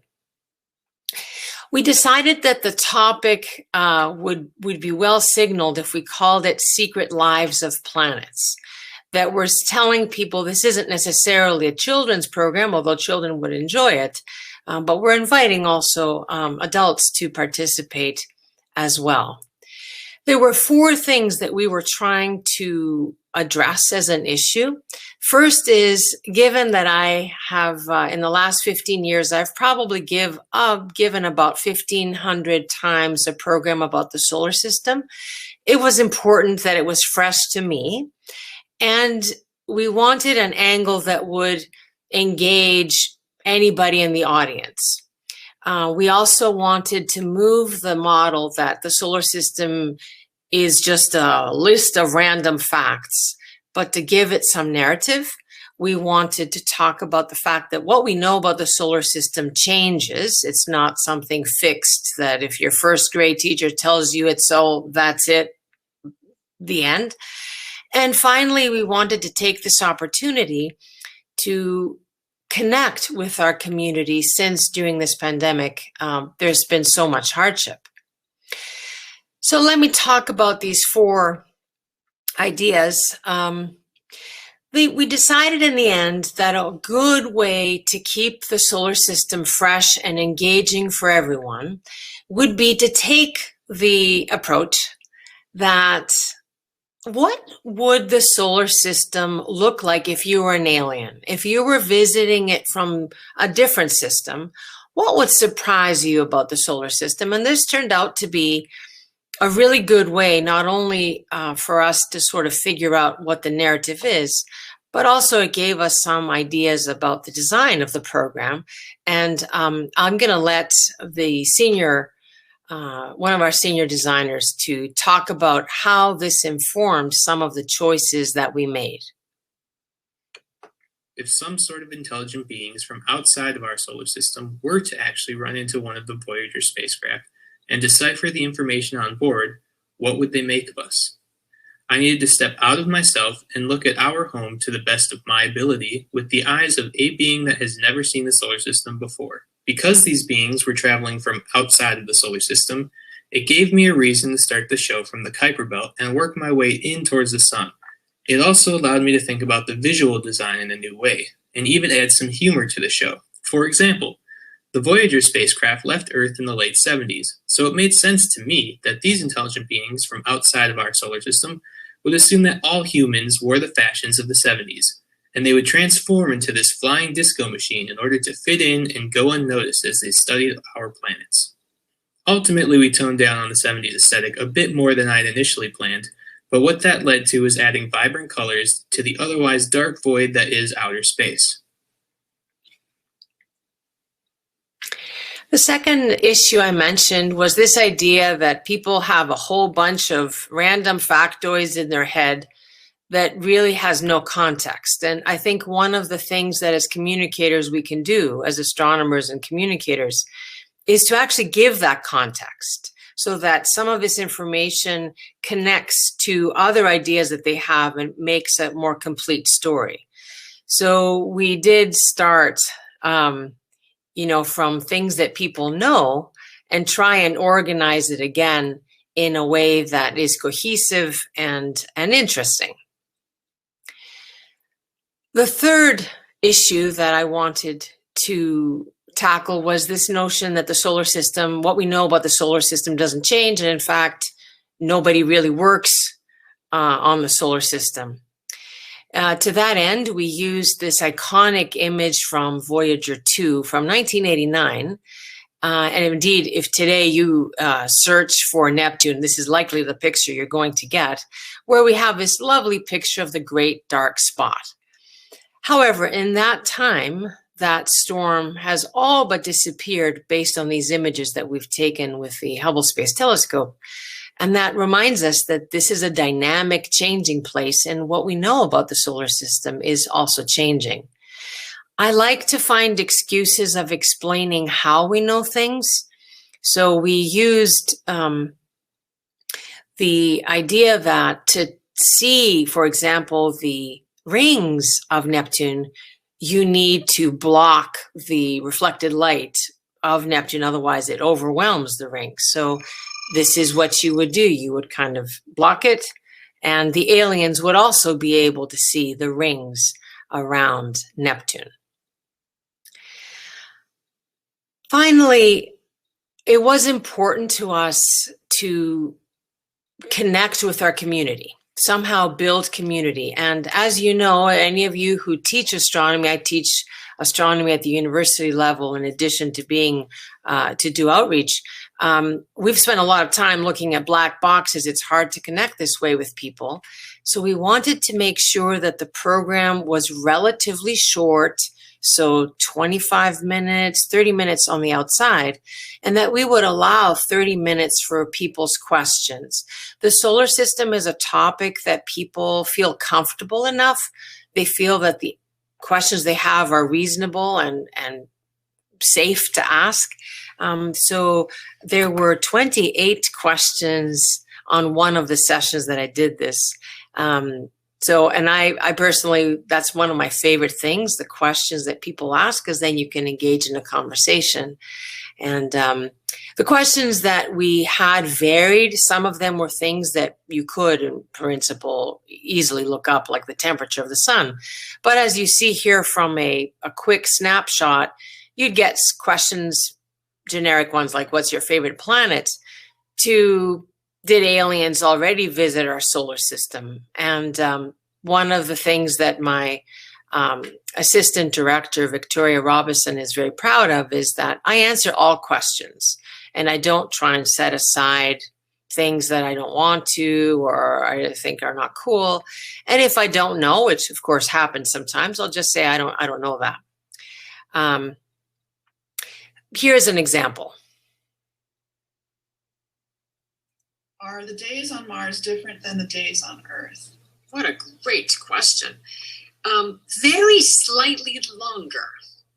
This means that if you are one of the people, and now there are lots of people who do this kind of work, who drive rovers on Mars, they have to be on Martian days, which means that that's 25 hours long, which means that this week you have kind of a normal shift, but within a few weeks, you are working at nighttime when people around you are working in the day. Interestingly, the human body apparently is optimized for Martian days, not human days, which is interesting. Wow. I mean, we are, if left to our own devices, our bodies would drift to a 25-hour day too. So that's interesting. I wanted to put a footnote here. One of the problems that I did not anticipate to have to deal with was extreme light sensitivity when I gave these talks. So my choices were not to do it or to put sunglasses on. And in the end, we gave it a bit of a twist that, you know, you look a little more alien that way. That was fun. So the things that we had to address with this problem, with this program. Jean, your time is running up. Could you wrap it up, please? Yes. I just wanted to say that we've talked a lot in this conference about how to work together to overcome alienation with us and others and the Earth. And I just wanted to put up a call to collaborate. There's my email if you would like to work together. We can do programs virtually now with anywhere in the world on astronomy, outreach, and cultural topics. Thank you very much, and I hope to hear from you directly if we don't get a chance to have questions and answers today. Thank you. No, we still have some time for questions, so people please enter your questions in the Q&A panel there. Jean, I like the way you took what you, like you say, a fresh, something that people know about the solar system, and you said let's make people look at it differently and make them appreciate it for what it is rather than what that people think it is. So I like this approach, and yeah, I think it's really cool. And I also like the fact that you answer all the questions. That's the going back to the previous talk. That is like telling the truth, right? You're not afraid to answer the questions, and yeah. And to go back to also the issue about climate change, it gives a real natural way of talking about the Earth and about light pollution, because we had the aliens. We used some of the footage from the International Space Station, and you can see, of course, the Earth is glowing in many parts of the world. So we were able to talk about light pollution as well as climate change. Yeah, and putting the aliens as this, the viewpoint from the aliens, it's an interesting technique. It's a little bit like when I think back, I mean, showing my age here, but the original Star Trek TV series, science fiction in general, is able to address societal issues from a different perspective with maybe a little more boldness, because it's science fiction. And so and again, you can people don't, it's just a different way. It's an interesting way to do it. Yeah. And also it gives you permission. If you have aliens, somehow it doesn't sound so much that you have your own agenda. You're trying to, it also gives you an opportunity to talk about what other solar systems might be like. So in the beginning of the program, we talked about who we imagine these aliens are, and we talked about the twin star to the sun, and what it would be like if they were looking for a star like their own. Like the next level would be to talk about alien cats. That would be. I'm running an optomechanical machine, Anna, and I would love to one day have both. But talking about no resources, I don't have a digital machine, which means that I have a beautiful sky. And if I want something digital, if I want video in the planetarium, I just use a computer and a flat screen to show things. Right. Okay, we'll leave it at that. The question came up, are you running an optomechanical or digital planetarium? And you started out by saying your planetarium is 58 years old. It's optomechanical. It sure is. Okay, well, thanks again, Jean. Very, very interesting talk. Thank you. Our next plenary speaker is Adriana Cardinot, who will be talking to us on exploring creative approaches to virtually communicate astronomy.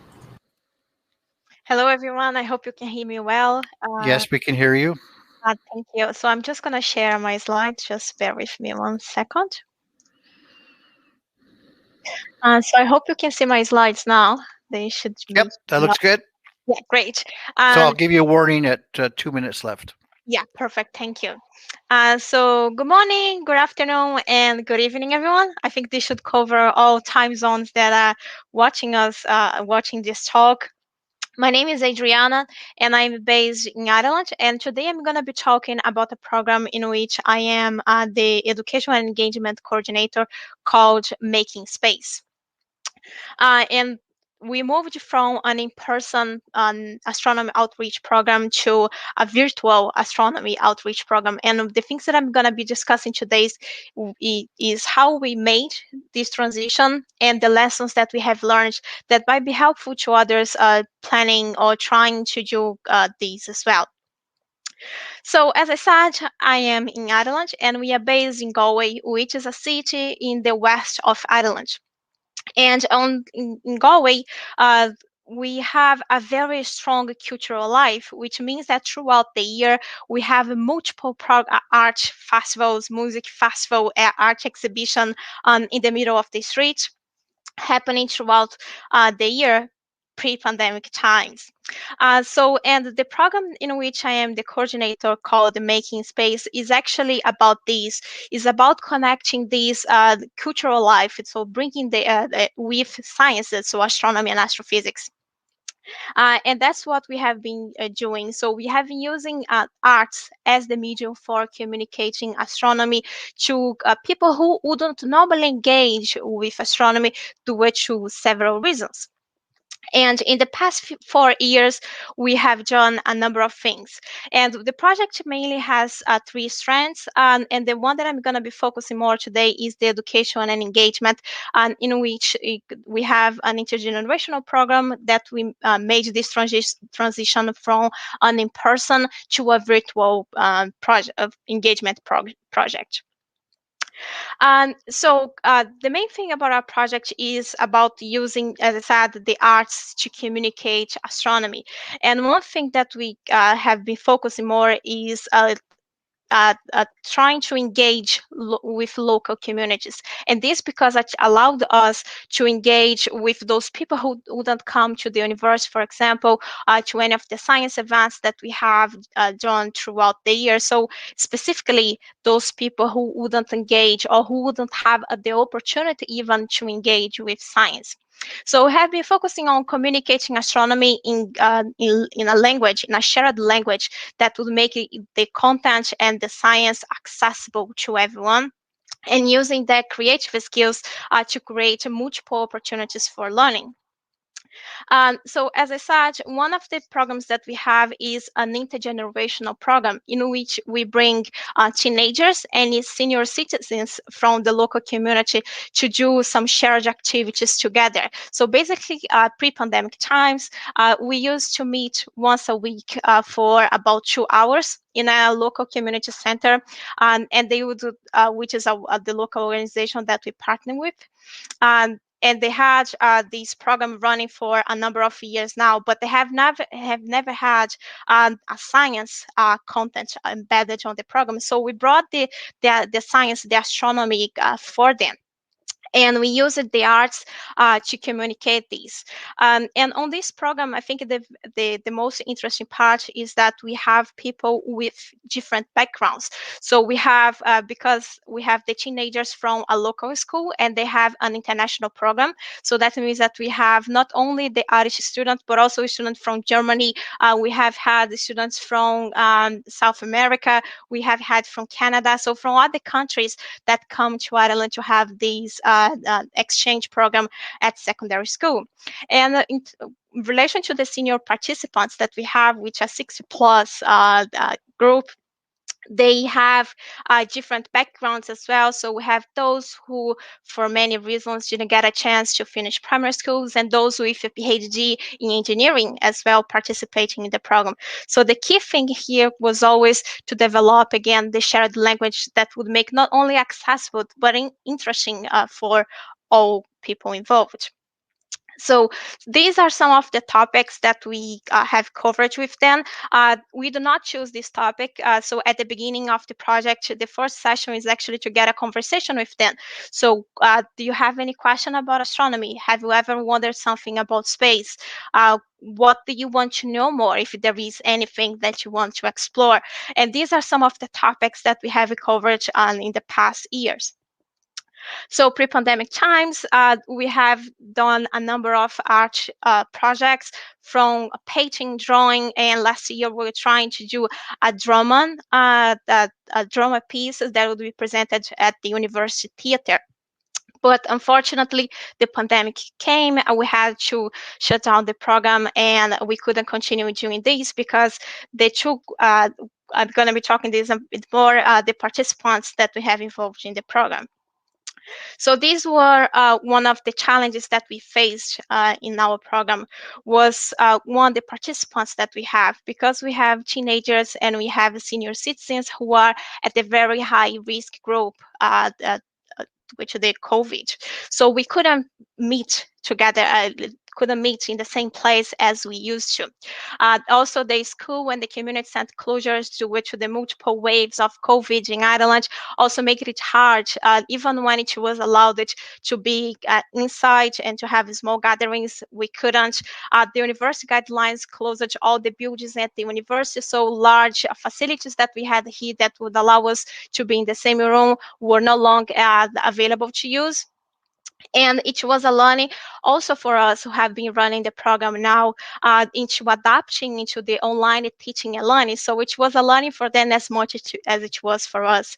And we had to adapt our art classes. So how do we encourage them to do the arts if we are not in person together, to ask a question if they are unsure about something, as we used to in pre-pandemic times. And I think the last challenge that we had was how would we maintain the engagement and the communication, the open communication that we had, not just between us, the scientists and the artists, with the participants, but also between them. How we do and ensure that would have the same level of engagement and communication between them. So some of the solutions that we had, as we have done in the past, we did the same this year.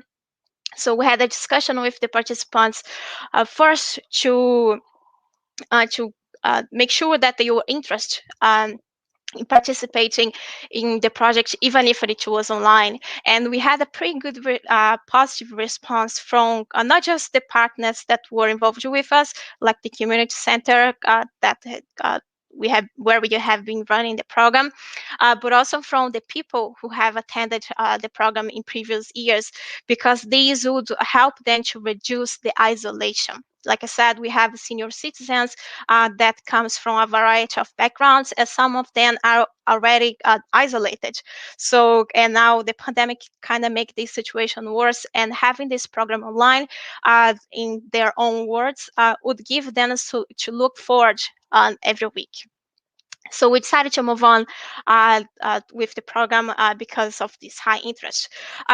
Another thing that we did was actually to bring a new science partner. And in this case was the aquarium in Ireland, the aquarium in Galway, sorry, called Galway Atlanquaria.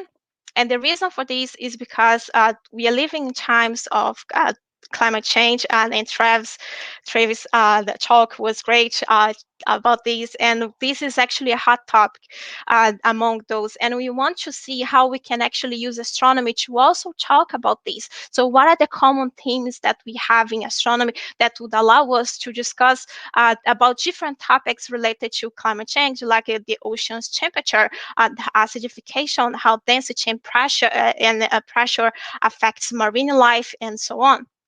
So we brought in how is astronomy actually helping to, for example, track those things. So we brought this new science partner with us, and we developed a new program, which I'm going to be showing to you in a minute. And we start to explore other types of art. We have used it many times before, but these types were no longer available. Were no longer good for us at this point, because they required someone to be looking at and to guide you through in person. And when we are doing virtually, we had to adapt better to allow people to work on their own in a way. So we also had to adapt the scientific content that we had. And the last thing was actually to provide technical support for the participants, because some of them are very tech savvy, so they are able to do many things on the internet. They are used to using emails, for example, but some of them are not. And we need to provide them the support to increase their own self-efficacy on their own ability to self-perceived ability of being able to participate and to join and engage in a program online. Adriana, you have 2 minutes. Yeah. So just the new program that we had, we decided to move on and using Zoom as the platform for running the program. And we had joint and individual Zoom classes. So we have classes only with the teenagers. We had classes only with the senior group. And we have classes with all of them together, in which we use, for example, breakout rooms on Zoom to increase the engagement between the groups. When it was allowed, we have some small in-person meetings, like the one in the bottom of the pictures in the aquarium, following all the social guidelines. And we had more than ever the scientists involved in the project, and the professional artists as well, working to maintain the level of content and having the participants input throughout the program. So some of the topics that we have covered, like I said, we are talking about climate change as well throughout those topics, but we are talking about much more a variety of things. So which was kind of implicit learning the discussion about these as well. So we try to see key themes between the astronomy and the marine biology. So for example, talking about colors, and then we can talk about what the colors tells about the stars, what are the ocean colors, and then the surfaces. We talk about planetary surfaces, seabed mapping, and so on. And finally, the remote sensing, how we can use satellite images to monitor coastal erosion, water levels, and so on. And as part of the artwork, which was used to reflect on the content that we discussed, these were some of the beautiful art pieces that they did on their own, because we were doing this virtually. So basically, although we were all together in the Zoom session, but they did this artwork mostly on their own. So it was great to see the amazing work that they were able to do on their own. Again, as I said, I think the key things here that we did was actually to try to make the content accessible, but also the art accessible to everyone as well.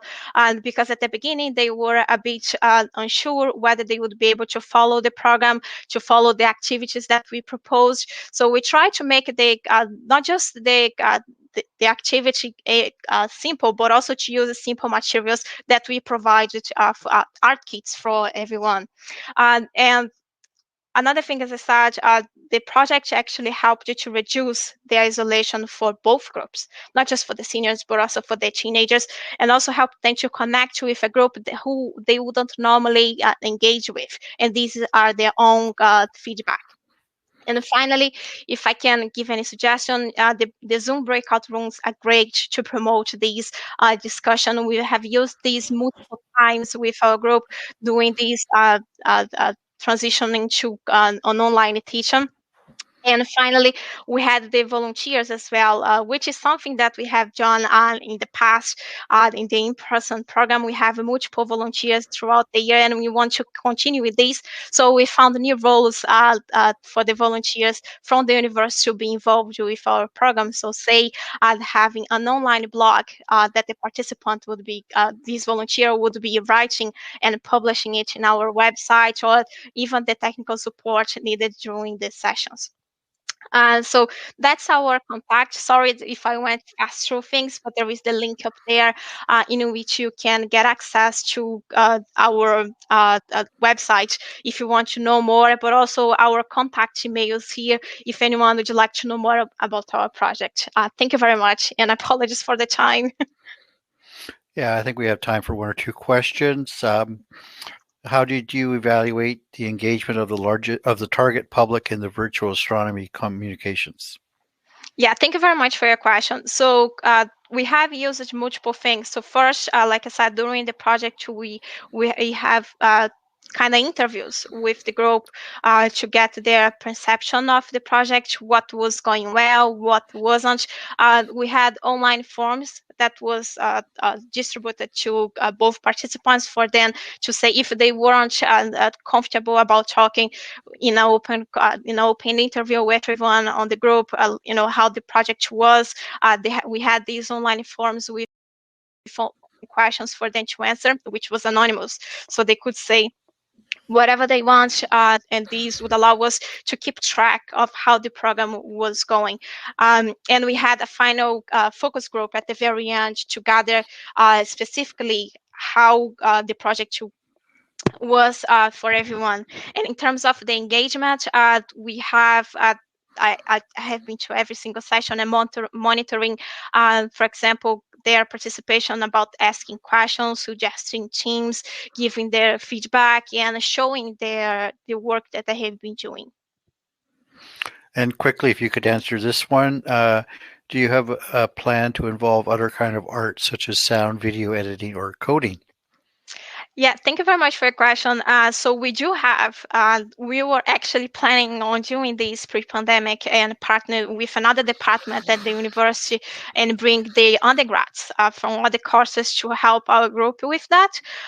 So we do have plans to extend into other types of arts, but again, these require a careful planning because we really use a shared language that makes not just the astronomy, but the activity itself accessible and interesting for everyone. So these requires a bit more of work, but we do have plans to extend these to other types of arts, digital arts. Great. Well, thank you very much, Adriana. It was a very fascinating talk. Yeah, it was really great. And I love how you had Irish green as your background there.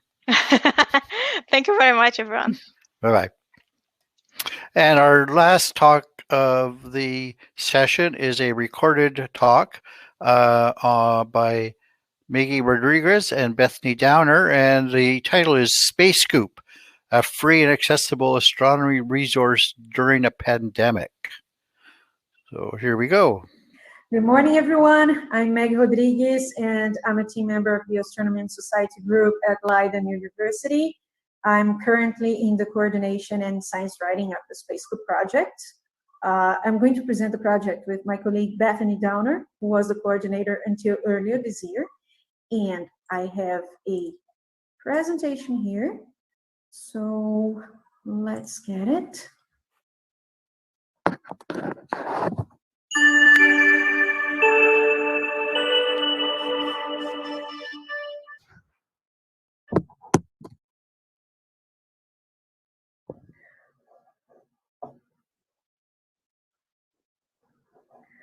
Right, so here we have a few details. And the first thing about Space Scoop is that it started a decade ago in April 2011, first as a partnership between European Southern Observatory, ESO, and the educational project Universe Awareness at Leiden University. And the main objective is to take astronomy news from partners and transform them into information that children that from 7 to 11 years old can easily grasp and engage with. The project also aims to reach parents and educators. They can use the scoops to tell the stories to children younger than 7, for example, or to those who don't have access to a computer or the internet. And the scoops can also be used in classroom settings. Teachers can use them to as starters to science classes or other science-based activities that they might want to do with the kids. And well, how do we do it? We basically follow 3 steps in the creation process. So the first is we receive the press release from our partners, and in many cases they are under embargo, so we just release the final Space Scoop after the embargo is lifted. That's important. And it has the information and the image we're going to use in the Space Scoop. Then we transform that material into a short text that's easily readable for children and non-specialists. It's checked for accuracy by a professional astronomer. And the third step is we release the Space Scoop in the Space Scoop website and then send it to translators all over the world. And they translate the Space Scoop into 12 languages. Well, and then the original scoop and the translations are posted to social media, especially to the accounts of the Universe Awareness and the Space EU projects. Space Scoop is possible because of the involvement of several partners. So our current partners include the Atacama Large Millimeter and Submillimeter Array, ALMA, the National Astronomical Observatory of Japan, NAOJ, Las Cumbres Observatory, and NOAR Lab from the United States National Science Foundation. We also had ESO, Chandra, the European Space Agency, Hubble as former partners in the past and in the recent past. Well, now I have some few interesting numbers about the Space Scoop. So the first of them is we have almost 500 Space Scoops so far. So that's 467 to the moment. And Space Scoops are translated into 12 languages, but they can be translated into like 40 languages. And translators are a very important part of the Space Scoop network. And Space Scoops are also podcast material. So the 365 Days of Astronomy podcast has a series based on Space Scoops. And the latest episode just came out in the end of April. So I invite you to have a look at it. It's really nice. It's very nice podcast. And now I would like to give the word to my colleague Bethany to talk about some highlights of 2020 and during the pandemic. And we'll talk again in the end of the presentation. Thank you. Thank you so much. So my name is Bethany Downer, and I had the sincere pleasure of coordinating the Space Scoop project in 2020. So I'd like to highlight some of the things that we learned and what we observed from that project throughout 2020, which was a year unlike any other, but was also valuable to teach us about how we conduct our astronomy outreach and how we can improve it in the future as well. So some general notes is that we published on average 1 Space Scoop article per week. We aimed for about 10 translations per article. We were fortunate to see that they viewed roughly 11,000 visitors each month on the Space Scoop website. And our top countries included the United States, United Kingdom, Germany, Canada, and Indonesia. I'd like to dive a little bit more into the website views, particularly as they can be considered by month. You can see here that we had a bit of a spike in terms of interest and engagement on the Space Scoop website in the months of March, April, and May. We attribute this likely to the fact that this is when the pandemic really started to impact countries around the world in times of isolation, stay-at-home orders that were put in place. And this is when the world began to change in terms of how we get our news, how we educate our students, and how we teach our children about what they're seeing on the news. So this might be why Space Scoop became a more valuable resource to some people, and it was used as a tool for parents, guardians, teachers, as well as the communicators and media. They all had means for using the Space Scoop resource, and it could be a valuable tool to each of these different interest groups. From the idea of teachers, they were now looking for online and virtual learning tools. Parents and guardians were having to support these students that were learning at home, and it's possible that their children were asking questions about what they're seeing on the news, and the Space Scoop website is a great means of communicating this news in simple language for them. We also understand that children themselves love exploring the Space Scoop website. And as always, communicators and media can use the Space Scoop website to find simple definitions and explanations of concepts that are being shared in these astronomical press releases.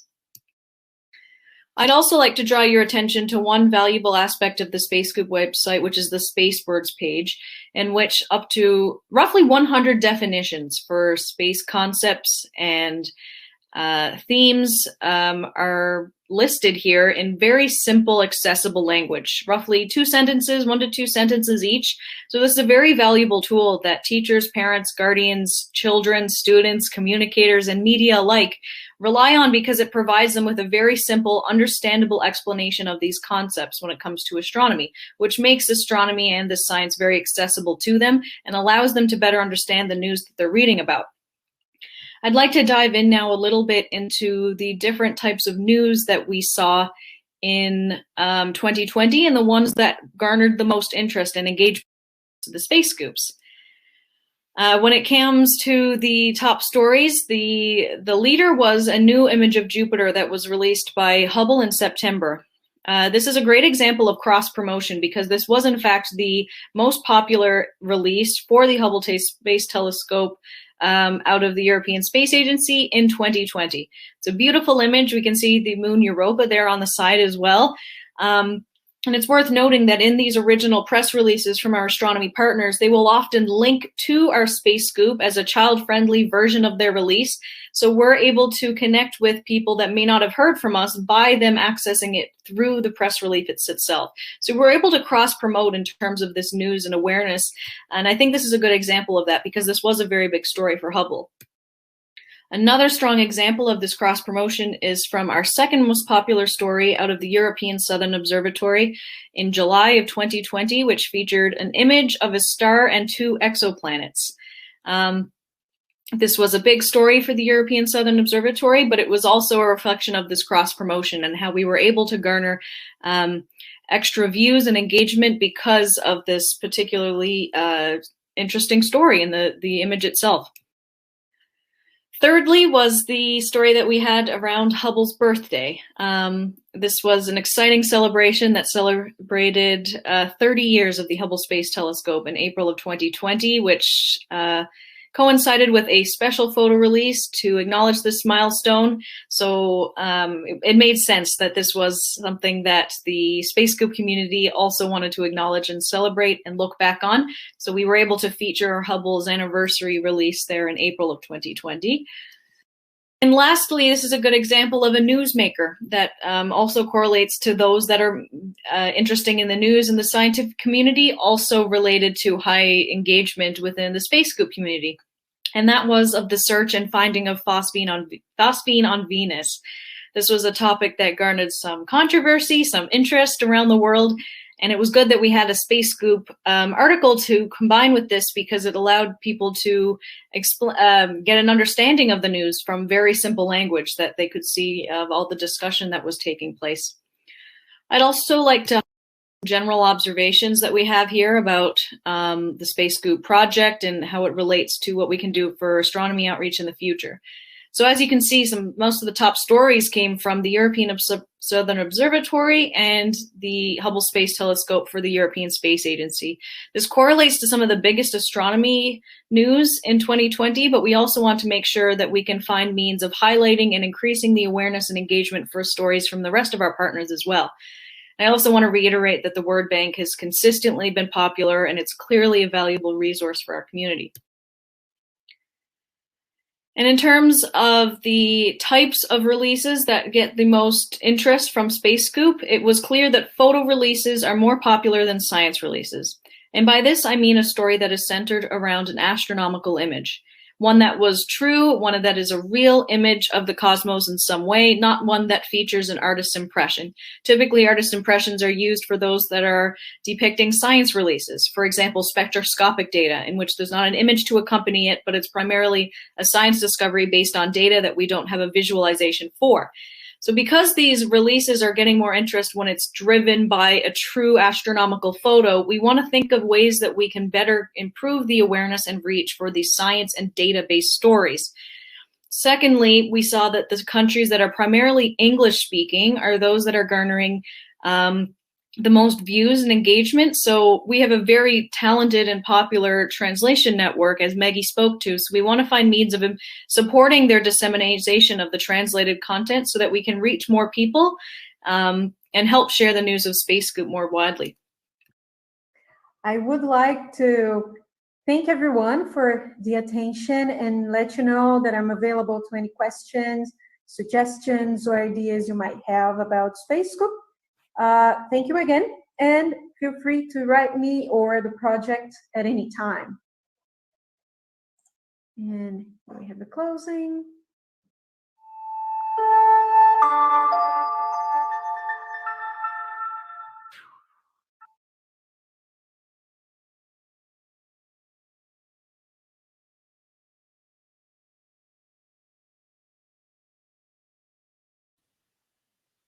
Great.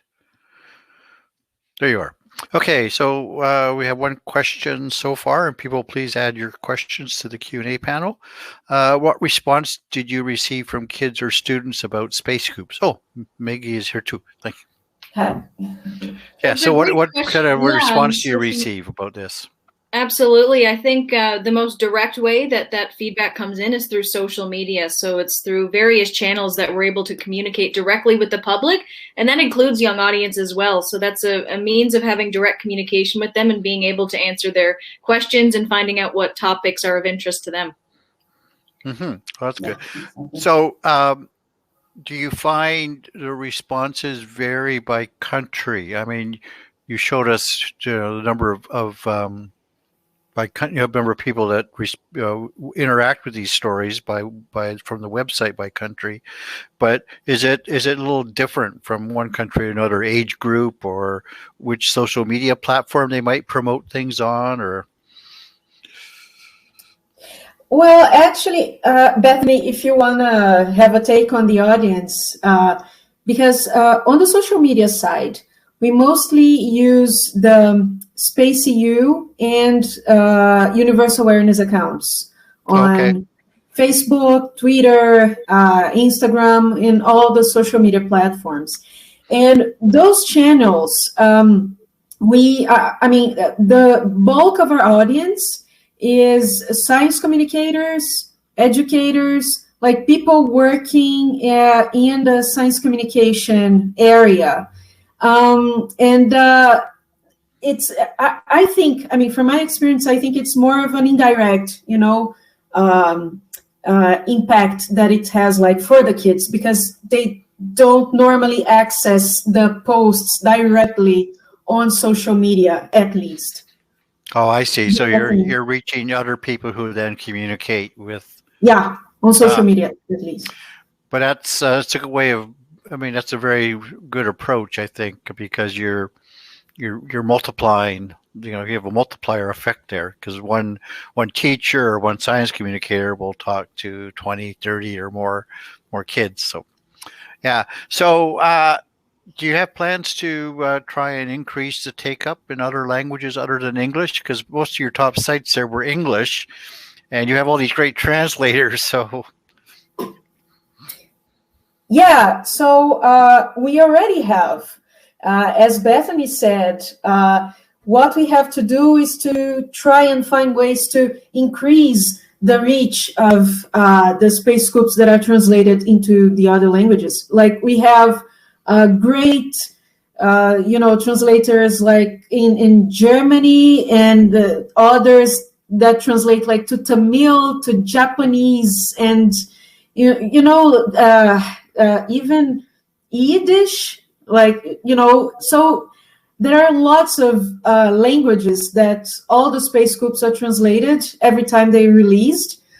But what we really have to sit and think about is how to increase their reach, and then expand that into the languages that space scoops are not so much translated into. Right. So I don't know if Bethany has a great experience with that also. So I don't know if you want to put something else, Bethany. Maybe we could just move on. Said. Maybe we could just move on to the next question, which is so. Have you? This is from Talina. What's the process through the writing when it comes to really selecting the terminology that's relevant for kids? Are there multiple people checking? Absolutely. So when we see a press release that's under embargo, we have some time to consider what is the main focus of the story. So at the end of the day, if we were to decide one takeaway from a young reader, what do we want them to understand? That was the news or the reason this release was published in the first place. And sometimes that means we have to take them on a bit of a journey in terms of explaining some concepts. For example, radio astronomy. We have to take that, break it down in order for them to understand what the news was. So it takes a little bit of a journey that we get through, and it is a really collaborative effort that we go through in terms of the writing as well as the review process, so that as well as the translators, they're also very helpful in their feedback and the collaboration as well. So it's very much a team effort to make sure that we can put the best quality content that we can for our network. I'm going to have to stop the questions for time. We're well over our session time here. I encourage you to go into the Q&A panel. There's at least one more question there I didn't get a chance to get to. Sorry, Julie. So anyways, thanks again, everybody. And I just want to remind everybody listening that the parallel sessions will start on time at the half hour. That's 18 minutes from now. So thanks again to all our speakers, and I hope you enjoy the rest of the last day of CAP 2021. Bye. Thank you.